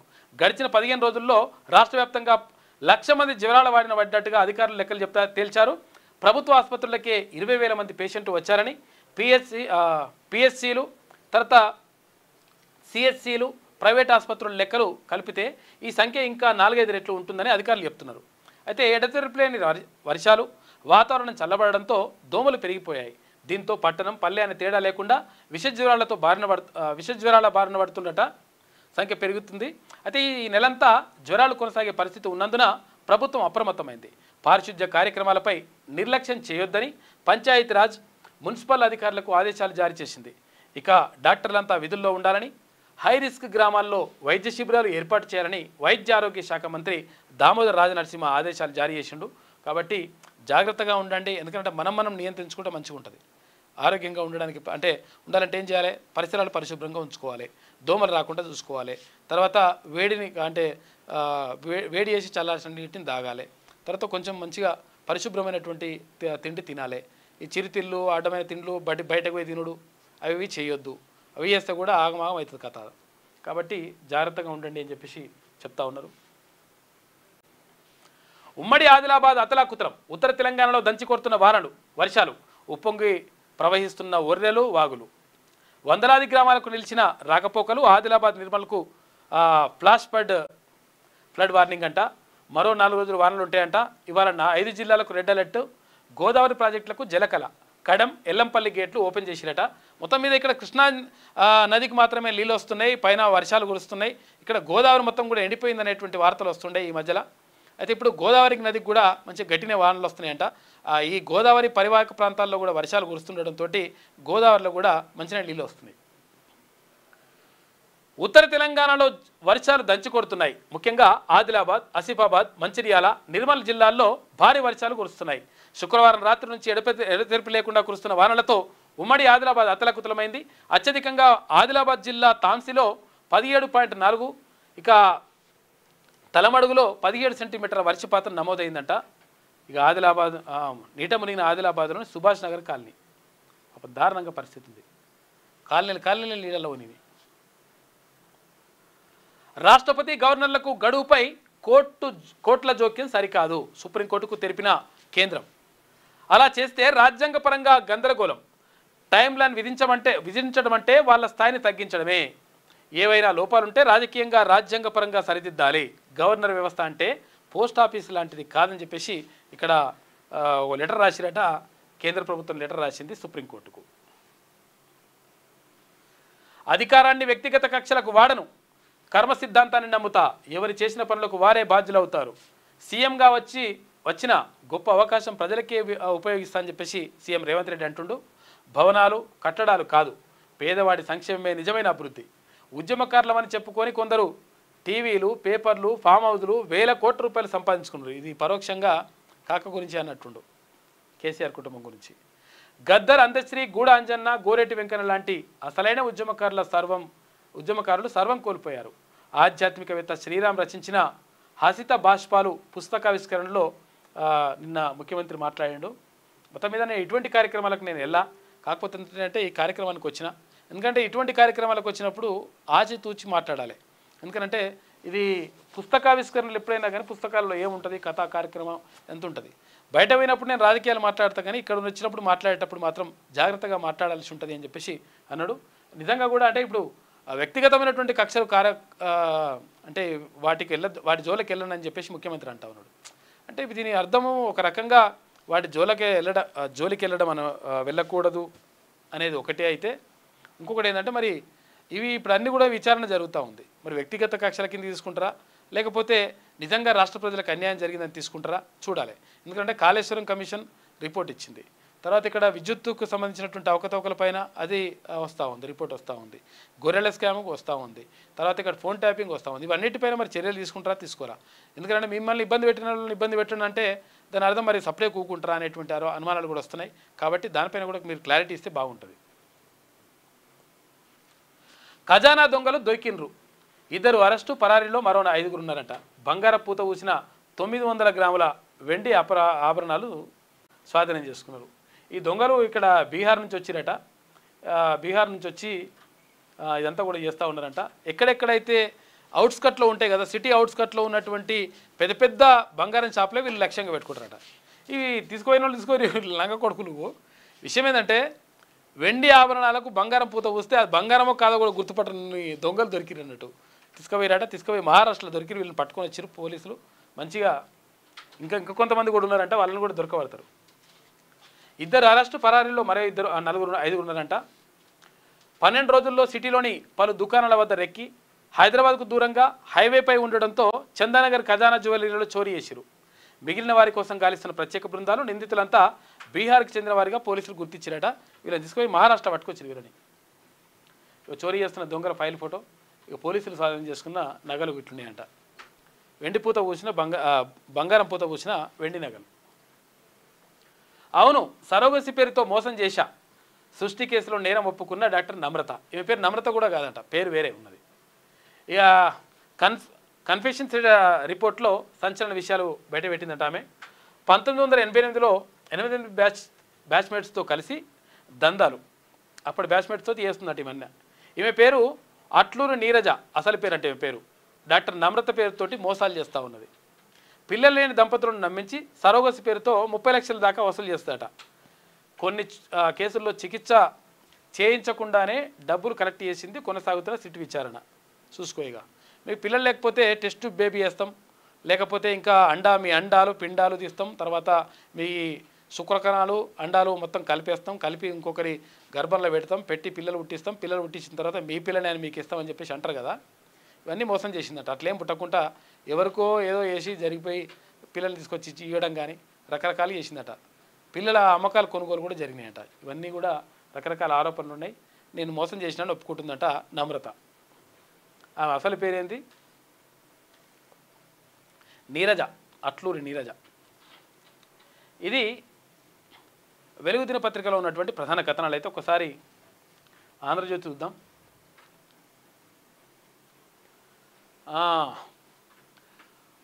పులివెందుల పులి పిల్లి శాపనార్థాలు అని చెప్పేసి ఒక ప్రత్యేక వ్యాసం రాసినారు కొత్త పలుకులో ఆర్కే వేమూరు రాధాకృష్ణ గారు. ఎందుకంటే ఇక్కడ పులివెందులలో వైఎస్ఆర్సీపీ పార్టీ గతంలో ఎప్పుడు ఓడిపోలేదు. పులివెందుల అంటే ఇక వైఎస్ఆర్ కుటుంబానికి పెట్టింది పేరు, ఎందుకంటే సొంత గడ్డ పులివెందులనే. అక్కడ ఇలా ఫామ్ హౌస్ కథా కార్ఖానా అంతా కూడా అక్కడనే ఉంటుంది. అయితే అటువంటి పులివెందులలో వైఎస్ఆర్సీపీ ఓడిపోయి తెలుగుదేశం పార్టీ జయకేతనం ఎగిరేసింది. ఈ నేపథ్యంలో మొత్తం ఒక ప్రత్యేక వ్యాసం రాసిండు ఆర్కే కొత్త పలుకులో. ధర్మో రక్షతి రక్షిత, ఇక్కడ ఏపీకి సంబంధించింది. ధర్మాన్ని నీవు రక్షిస్తే ధర్మం నిన్ను రక్షిస్తుంది. పులివెందుల, ఒంటిమిట్ట జడ్పీటీసీ స్థానాలకు జరిగిన ఎన్నికలపై ఏపీ మాజీ సీఎం జగన్ చేసిన విమర్శలు విన్న తర్వాత ఈ సూక్తి గుర్తుకు రాకుండా ఉండదు. జగన్ ఇటీవల తరచుగా చెబుతున్నట్లుగానే అధికారంలో ఉన్నప్పుడు ఆయన గారు చేసిన అరాచకాలు ఇప్పుడు కర్మ రూపంలో ఎదురొస్తున్నాయి. కర్మఫలాన్ని అనుభవించాల్సిందే. కర్మము ధర్మము ఇవన్నీ కూడా వ్యాఖ్యలు రాస్తూ ఉన్నారు ఆర్కే. 14 మాసాల క్రితం ఏపీలో నెలకొన్న పరిస్థితులను ప్రజలెవరూ మర్చిపోలేకపోతున్నారు. అందుకే అన్యాయం జరిగిందని జగన్ అండ్ కో ఘోషిస్తున్నా మద్దతు లభించడం లేదు. కుప్పంలో చంద్రబాబును ఓడించడానికి చేయని ప్రయత్నం అంటూ లేదు కదా. వైనాట్ 175 అన్నప్పుడు న్యాయం ధర్మం గుర్తుకు రాలేదా? అసెంబ్లీలో ప్రతిపక్షం ఉండకూడదనుకున్నారు కదా. అధికారంలో ఉన్నప్పుడు ధర్మాన్ని రక్షిస్తే అది ఇప్పుడు నిన్ను రక్షించి ఉండేది. అయితే అప్పుడు వైనాట్ 175 175 స్థానాలు ఉన్నాయి అసెంబ్లీ అంటే. 175 మంది ఎమ్మెల్యేలు ఉంటారు అక్కడ, ఏది ఏపీలో. అంటే 175కు 175 మావే అని చెప్పేసి ఏది వైఎస్ జగన్మోహన్ రెడ్డి వైఎస్ఆర్సీపీ పార్టీ ప్రచారం చేసుకున్నది. వైనాట్ 175 అని చెప్పేసి ప్రచారం చేసుకుని లాస్ట్కి వస్తే ఆగమాగం అయిపోయింది. కనీసం ప్రతిపక్ష హోదా కూడా లేని పరిస్థితిలోకి వెళ్ళిపోయింది అని చెప్పేసి వ్యాసం రాసిండు ఆర్కే కొత్త పలుకులో.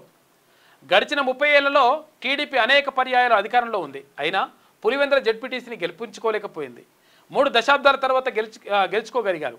అది జగన్ పార్టీకి డిపాజిట్ దక్కకుండా చేస్తూ. ఎంత దొంగ ఓట్లయితే మాత్రం ఫలితం ఇంత దారుణంగా ఉంటుందా? ఇక జాతీయ స్థాయిలో ఓట్ల తొలగింపు వ్యవహారం ఇప్పుడు చర్చనీయాంశంగా మారింది. బీహార్ అసెంబ్లీకి త్వరలో జరుగుతున్న ఎన్నికలను పురస్కరించుకొని ఎన్నికల కమిషన్ ఎక్కడ 65 లక్షల ఓట్లను తొలగించిందని కాంగ్రెస్ అగ్రనేత రాహుల్ గాంధీ తీవ్రస్థాయిలో ఆరోపించారు. ఇక ఓట్ల తొలగింపును తీవ్రంగా అంశంగా పరిగణించిన సుప్రీంకోర్టు మొత్తం తొలగించిన 65 లక్షల ఓట్ల వివరాలను ఈ నెల 19 లోపు ఎన్నికల కమిషన్ ప్రకటించాలని ఆదేశాలు జారీ చేసింది. ఈసీ తప్పు చేసినట్టు ఈ నెల 19 తర్వాత రుజువైతే రాహుల్ ప్రతిష్ట అమాంతం పెరిగిపోతుంది. ఏదైనా తిరకాసు జరిగి ఉంటే దాని ప్రభావం ఎన్డీఏ ప్రభుత్వంపై కూడా పడుతుంది. మోదీ ప్రభుత్వానికి సంబంధం ఉన్నా లేకపోయినా తప్పు జరిగి ఉంటే ప్రభుత్వమే ఒత్తిడి తెచ్చి ఈసీతో తప్పు చేయించిందని ప్రజలు నిర్ధారణకు వచ్చేటువంటి అవకాశం ఉంటుంది అని చెప్పేసి ఇక్కడ తీర్పు ఏమొస్తుంది, ఏం కథ, తర్వాత వీళ్ళు ఎన్నికల కమిషన్ ఎటువంటి వివరాలు సమర్పిస్తే మరి దాన్ని రాహుల్ గాంధీ ఎట్లా బయట పెడతాడు అనే విషయానిపైన ఆధారపడి ఉంది అని చెప్పేసి అంటా ఉన్నాడు ఆర్కే కొత్త పలికిలో. మొత్తం మీద పులివెందుల పులి పిల్లి శాపనార్థం అని చెప్పేసి ఒక వ్యాసం రాసిండు. సుంకాల సంఖ్యలు తప్పినట్లే. ట్రంప్ పుతిన్ భేటీ నేపథ్యంలో భారత్కు ఉపశమనం జరుగుతుందంట. రష్యా ఉక్రెయిన్ యుద్ధం నిలిపివేత దిశగా పరిణామాలు. 25% అదనపు సుంకాలు అమలు నిలిచిపోయే అవకాశం ఉందంట. రెండో విడత సుంకాలు ప్రస్తుతానికి అవసరం లేదు. ఇక పుతిన్తో భేటీ సానుకూలం. ఇక భూభాగాలు అప్పగింతపై చర్చ. శాంతి ఒప్పందానికి జెలెన్స్కీ ముందుకు రావాలి అని చెప్పేసి ట్రంప్ అంటుండు. మా భద్రతకు అమెరికా యూరప్ హామీ ఇవ్వాలని చెప్పేసి జెలెన్స్కీ అంటుండు. రేపు వాషింగ్టన్లో ట్రంప్ జెలెన్స్కీ చర్చలు జరుగుతాయి. కొన్ని భూభాగాల్ని రష్యాకు అప్పగించడమే పరిష్కారం. తొలి నుంచి పుతిన్ డిమాండ్ అదే. ఆ దిశగానే సంధి ఉండే అవకాశం ఉందంట. ఇక్కడ రష్యాకు కొన్ని ఉక్రెయిన్కి సంబంధించినటువంటి భూభాగాలను అప్పగించాలని చెప్పేసి రష్యా డిమాండ్ చేస్తుంది. అది చేస్తేనే బాగుంటుందంట, లేకపోతే ఇది సఫలం కాదు. కాబట్టి ఉక్రెయిన్ కూడా కొన్ని భూభాగాలను ఇచ్చేటువంటి అవకాశం కనిపిస్తుంది అని చెప్పేసి ఒక వార్త కనిపిస్తూ ఉంది. టీవీలు పేపర్లు వేల కోట్లున్న ఉద్యమకారులేనట. నిజమైన ఉద్యమకారులు ఎవరు చెప్పుకోరు. నేను ఎవరిని శత్రువుగా చూడడం లేదు. నాకు శత్రువు కావాలన్నా ఓ స్థాయి ఉండాలి. నా కోపాన్ని ప్రదర్శించుకోవడానికి సీఎంని కాలేదు. అలా వినియోగిస్తే నాకంటూ మూర్ఖుడు ఉండడు. వారి దుఃఖానికి నా గెలుపు చాలు. వాళ్ళు చేసుకున్న పాపాలకు వాళ్ళే పోతారు. 109 దేశాల సుందరీమణులతో తెలంగాణ గేయం పాడించా.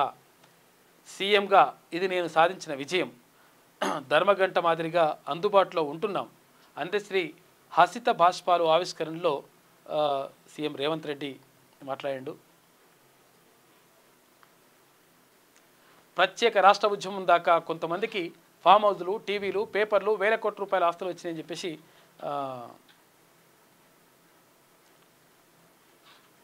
హసిత బాష్పాలు అని చెప్పేసి పుస్తకం దాన్ని ఆవిష్కరించిండు. హసిత బాష్పాలు పుస్తకాన్ని ఆవిష్కరించిన సీఎం రేవంత్ రెడ్డి చిత్రంలో ప్రముఖ కవి అందశ్రీ తదితరులందరూ కూడా ఉన్నారు.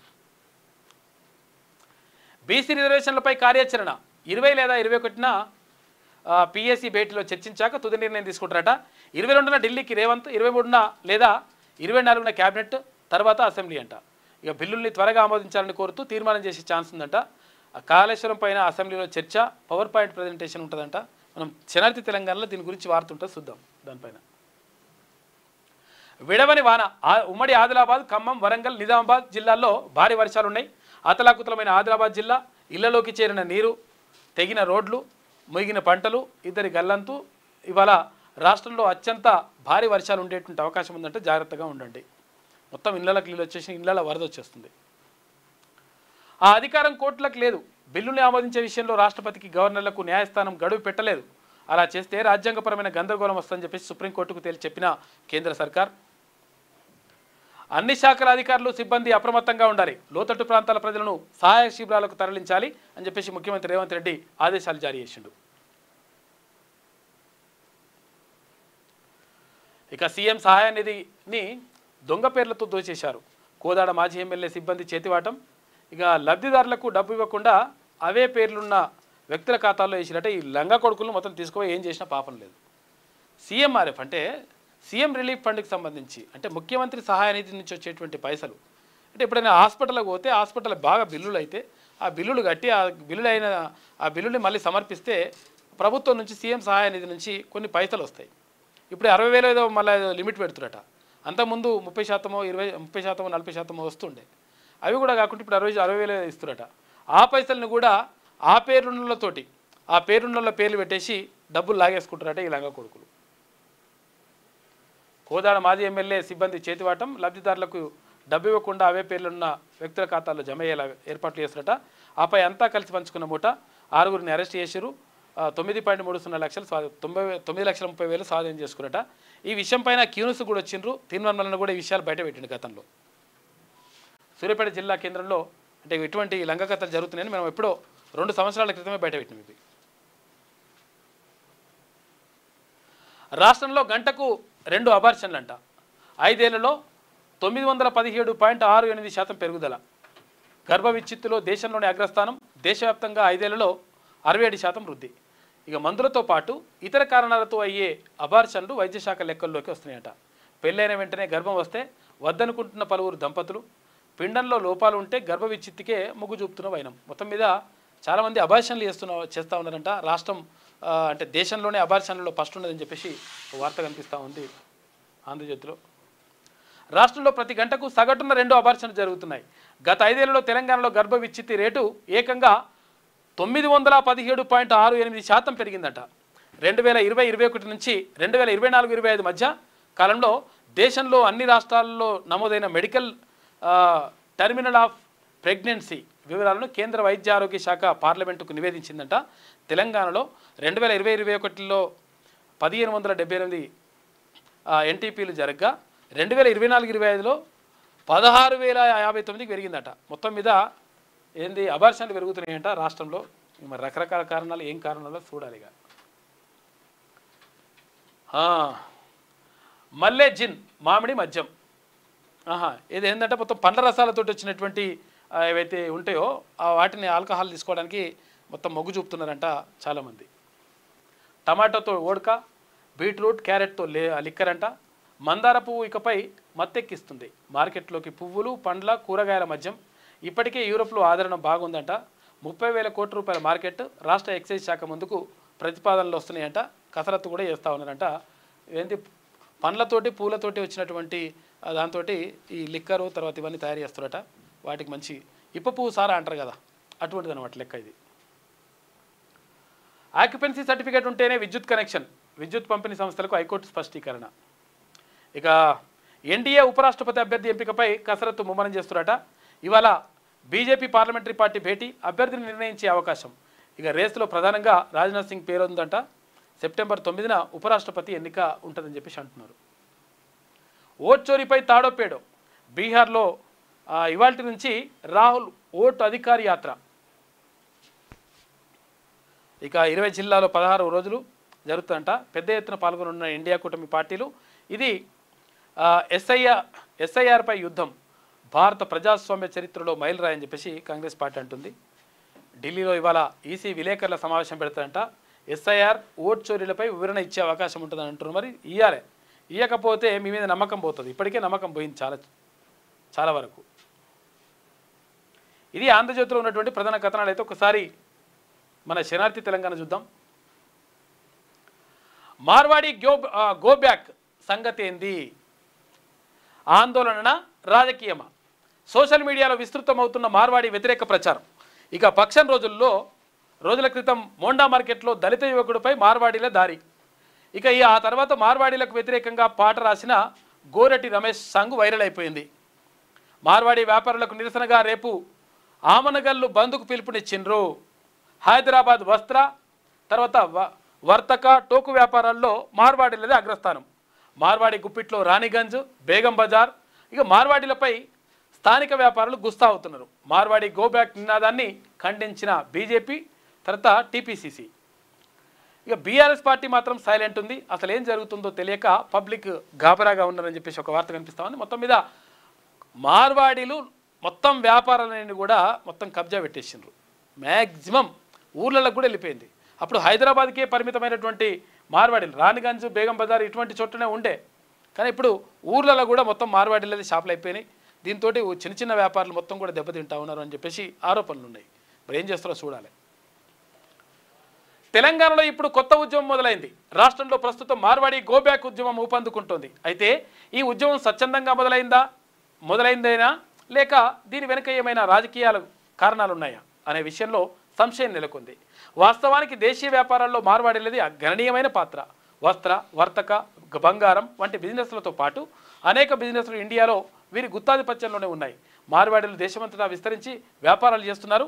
హైదరాబాద్లోని వీరి ప్రభావం గణనీయంగానే కనిపిస్తుంది. భాగ్యనగర్లో రాణిగంజ్, బేగం బజార్ ఎంతటి పెద్ద మార్కెట్లో అందరికీ తెలిసిందే. అయితే ఈ రెండు మార్కెట్లలో దశాబ్దాలుగా మార్వాడీల ఆధీనంలోనే ఉన్నాయి. ఈ మార్కెట్లో బిజినెస్ మొత్తం మార్వాడీలదే. బేగం బజార్లోని జీలకర్ర పొట్లం నుంచి రాణిగంజ్లో వైర్ ముక్క వరకు దాదాపు 2 తెలుగు రాష్ట్రాలకు ఇక్కడి నుంచే సరంజామా సప్లై అవుతుంటుంది.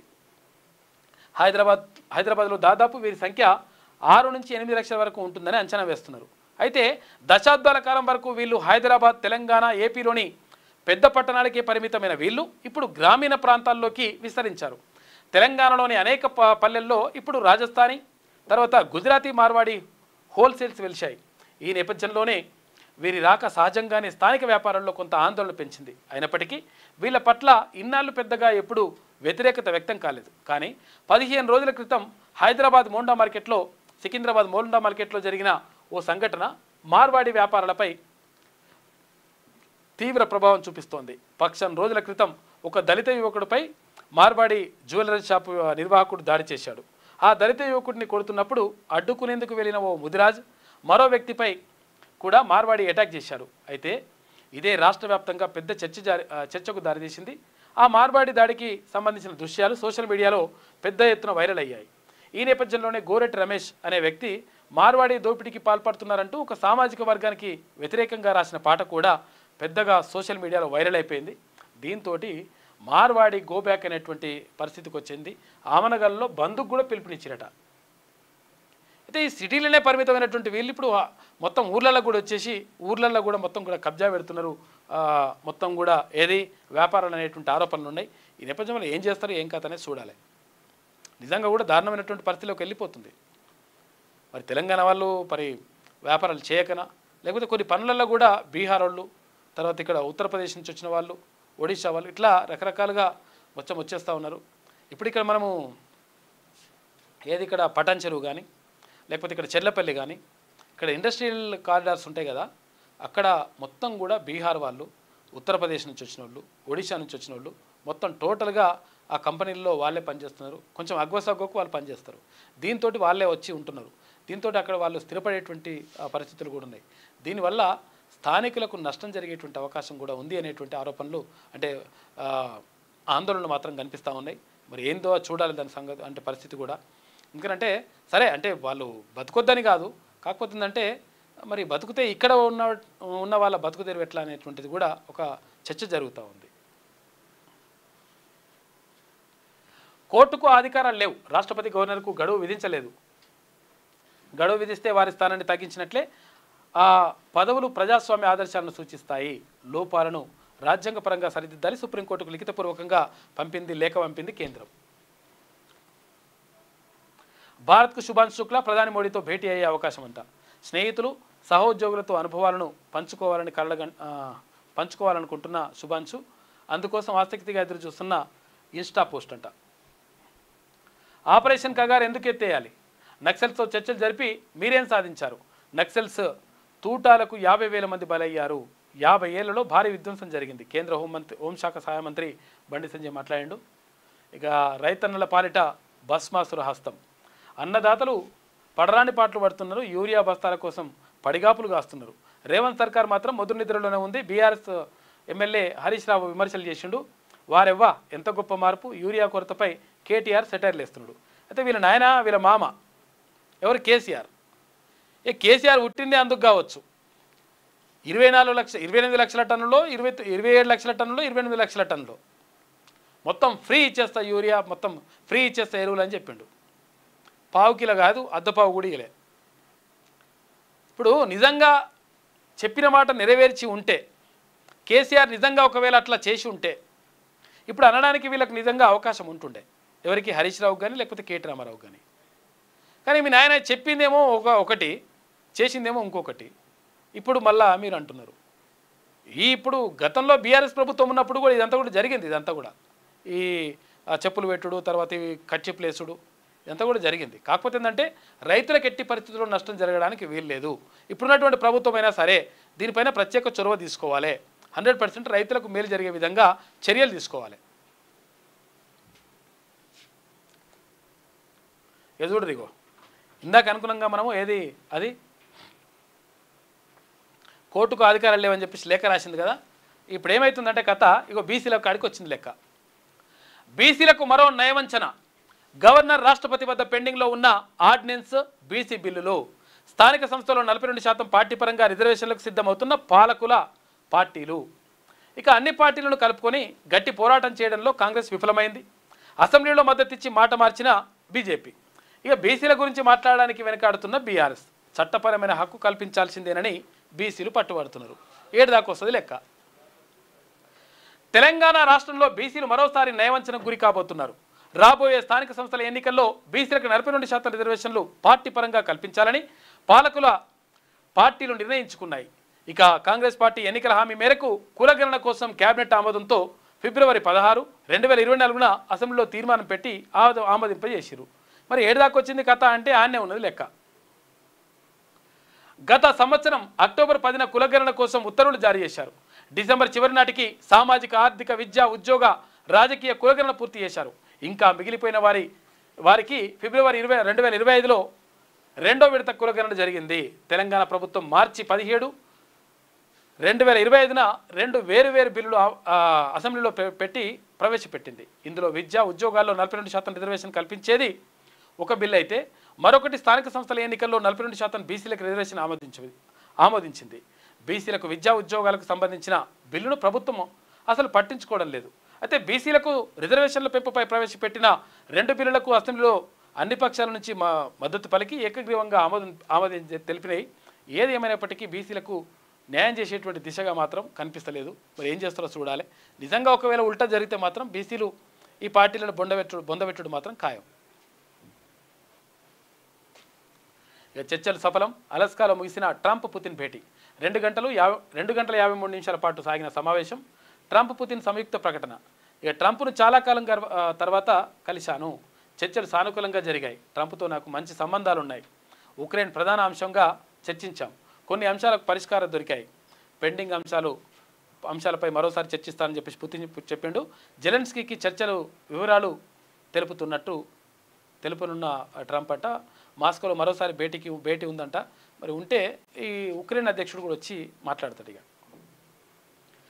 భారత్లో చైనా విదేశాంగ శాఖ మంత్రి పర్యటన. విదేశాంగ మంత్రి జయశంకర్ అజిత్ దోవల్తో సమావేశంగానున్న వాంగ్ యీ అంట. సరిహద్దు అంశాలపై చర్చించనున్న చైనా భారత్. అజిత్ దోవల్ ఆహ్వానం మేరకు చైనా విదేశాంగ మంత్రి భారత్కు వస్తున్నాడంట. మరి ఎంతవరకు సఫలమైతే ఏం కథనే చూడాలి. అది అసంఘటిత కార్మికుల కష్టాలు చెప్పుకోలేనివి.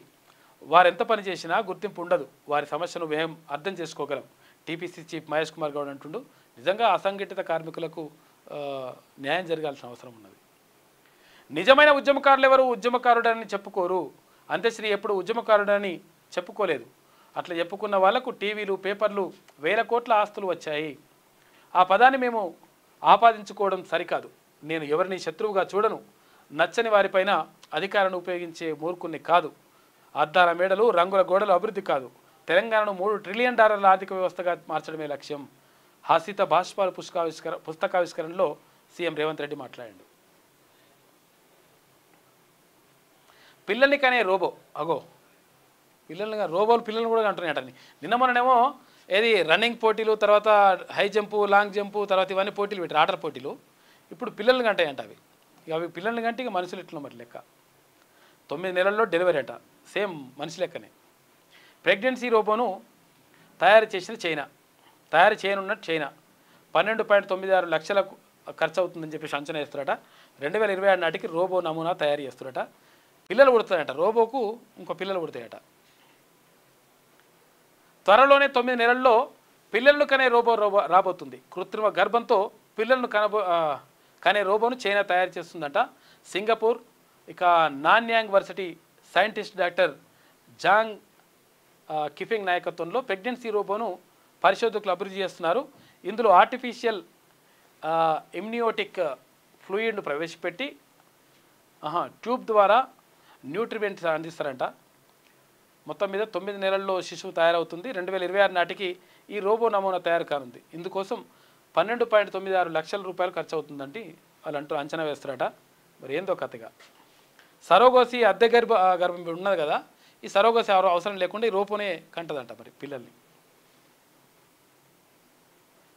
ఇక మరో 3 రోజులు వర్షాలు ఉన్నాయంటే 7 జిల్లాలకు రెడ్ అలర్ట్. ఇవాళ ఉత్తర, తూర్పు జిల్లాల్లో భారీ వర్షాలు ఉంటాయి.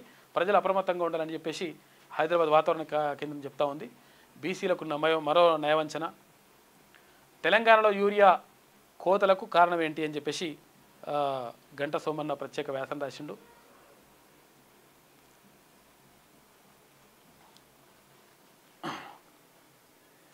యూరియా పైనే ఇక్కడ పెద్దపల్లి రాజన్న నేటి మాట రాసిండు.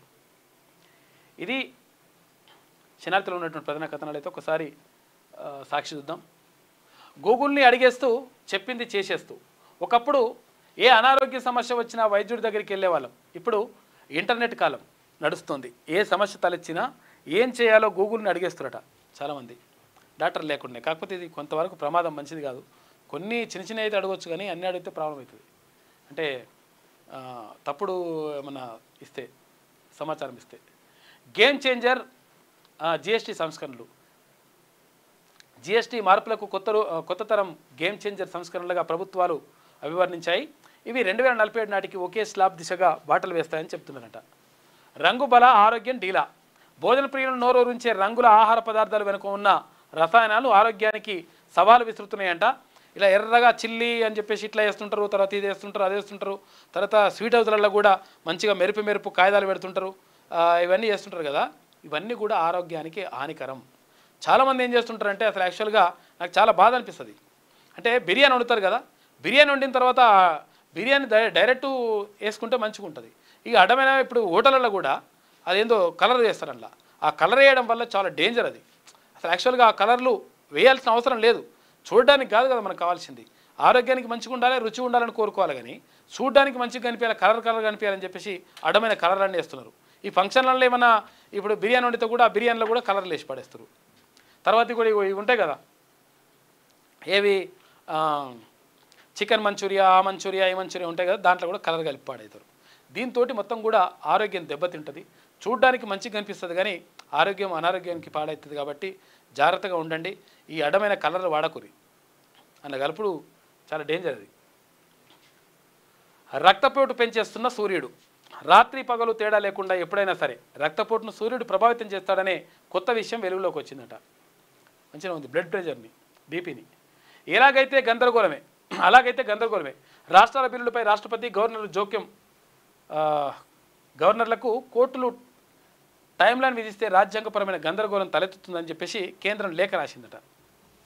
ఇవాళ స్వదేశానికి శుభాంశు శుక్లా వస్తున్నాడు. ఇక ఒక్కటి దాటినా కోతేనట.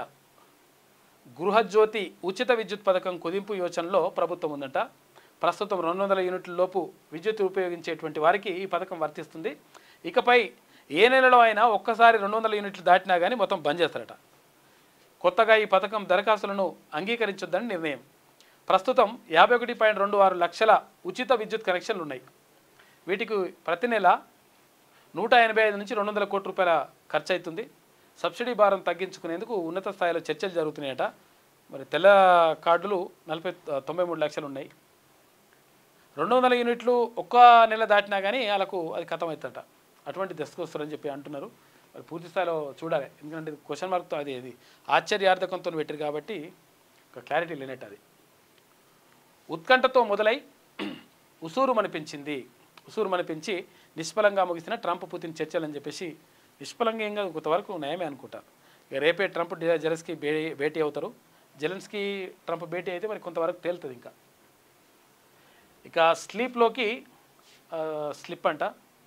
కొందరు ఎక్కడుంటే అక్కడ నిద్రలోకి జారిపోతుంటారు. అయితే నిద్రకు ఉపక్రమించినప్పుడు నిద్ర పట్టడానికి తెలియకుండానే నిద్రలోకి జారిపోవడానికి చాలా తేడాలు ఉంటుందని చెప్పేసి వైద్యులు అంటున్నారు. ఖజానా దోచింది బీహార్ గ్యాంగేనట. ఓసీ లేకుండా విద్యుత్ కనెక్షన్లు కుదరదని చెప్పేసి ఆక్యుపెన్సీ సర్టిఫికేట్ తీసుకోవాలంటున్నారు. హైకోర్టు చెప్తుంది. మేము ఎక్కడికి పోవాలి? ఆ ఊళ్ళో 3 తరాల జీవనం గడిచిపోయింది. ప్రస్తుతం 4వ తరం జీవనం సాగిస్తుంది. 200 ఏళ్లకు పైగా అక్కడే స్థిర నివాసం ఏర్పరచుకున్న పల్లెవాసులకు ఇప్పుడు దేవాదాయ శాఖ రూపంలో ఆపద ముంచుకొచ్చిందంట. మరి ఎక్కడికి పోవాలని అడుగుతున్నారట వాళ్ళు. ఏ ఊరో ఏం కథను లోపల ఉన్నట్టుంది. పార్లమెంటు తరహాలో అసెంబ్లీ ప్రారంభం. చారిత్రక భవనానికి రాజసము పుట్టిపడేలా ఏర్పాట్లు. ప్రధాన భవనం చుట్టూ ఉన్న ఇతర నిర్మాణాల తొలగింపు. ఉద్యానవన విభాగ స్థలాలు సేకరించి వాటిలో నిర్మాణాలంట. Jubilee hall, Indira Priyadarshini auditorium, బాలభవన్లు రీమోడలింగ్ చేస్తారట. 3 రకాల ప్రణాళికలకు రూపు. సీఎం ఆమోదించే తుది పనులు నడుస్తున్నాయంట. అక్కడ కొత్త పార్లమెంటు కట్టిరు కదా భవనం, అట్లా అసెంబ్లీ కూడా కట్టాలని చూస్తున్నట్ట. మరి ఏం చేస్తారో చూడాలి. వాగులు వంకలు ఏకం. రాష్ట్ర వ్యాప్తంగా భారీ వర్షాలు కురిసినాయి.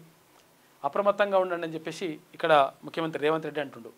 పోటెత్తిన గోదావరి అని చెప్పేసి ఎగువ ప్రాంతాల్లో భారీ వర్షాలతోటి గోదావరి ప్రాంతం పోటెత్తుతూ ఉంది. కడెం, నిజాం సాగర్, శ్రీరామ్ సాగర్లో పెరిగిన ప్రవాహాలంట. పోలవరం కొట్టుకుపోయినా ఎన్డీఏసీకు కనిపించదా? బీఆర్ఎస్ వర్కింగ్ ప్రెసిడెంట్ కేటీఆర్ అంటుండు. పోలవరం కాపర్ డ్యాంకు రహస్య మరమ్మతులు ఎందుకు? 20 నెలలుగా వస్తున్నా మేడిగడ్డకు మరమ్మతులు ఎందుకు లేవు అని చెప్పేసి అడుగుతున్నాడు. అబార్షన్ ఒకటే ఆప్షన్ అంట. 5 ఏళ్లలో రాష్ట్రంలో 917% పెరిగిన అబార్షన్లంట. 2020-21లో 1578 ఉంటే 2024-25లో 16,059 అయినాయంట. రాష్ట్రంలో పెరుగుతున్న అబార్షన్ల తీరుపై ఆందోళన, గర్భస్రావాలకు భిన్న కారణాలు ఉన్నాయంట. ఇక డిజిటల్ పునర్జన్మ, మరణించినా మాట్లాడొచ్చంట. అగో ఇది బాగుంది కథ. భౌతిక మరణాన్ని జయించేలా ఏఐ టూల్స్ అంట. సాంకేతిక వనరులతో జీవం పోసి కొన్ని రూపాల్లో కృత్రిమ మేధతో కృషి. క్రమంగా పెరుగుతున్న గ్రిఫ్టెక్ వినియోగం ఇది వరమా శాపమా? మనకిష్టమైన వారు భౌతికంగా మరణించినా మనం వారితో మాట్లాడవచ్చు. అది ఎలా సాధ్యం?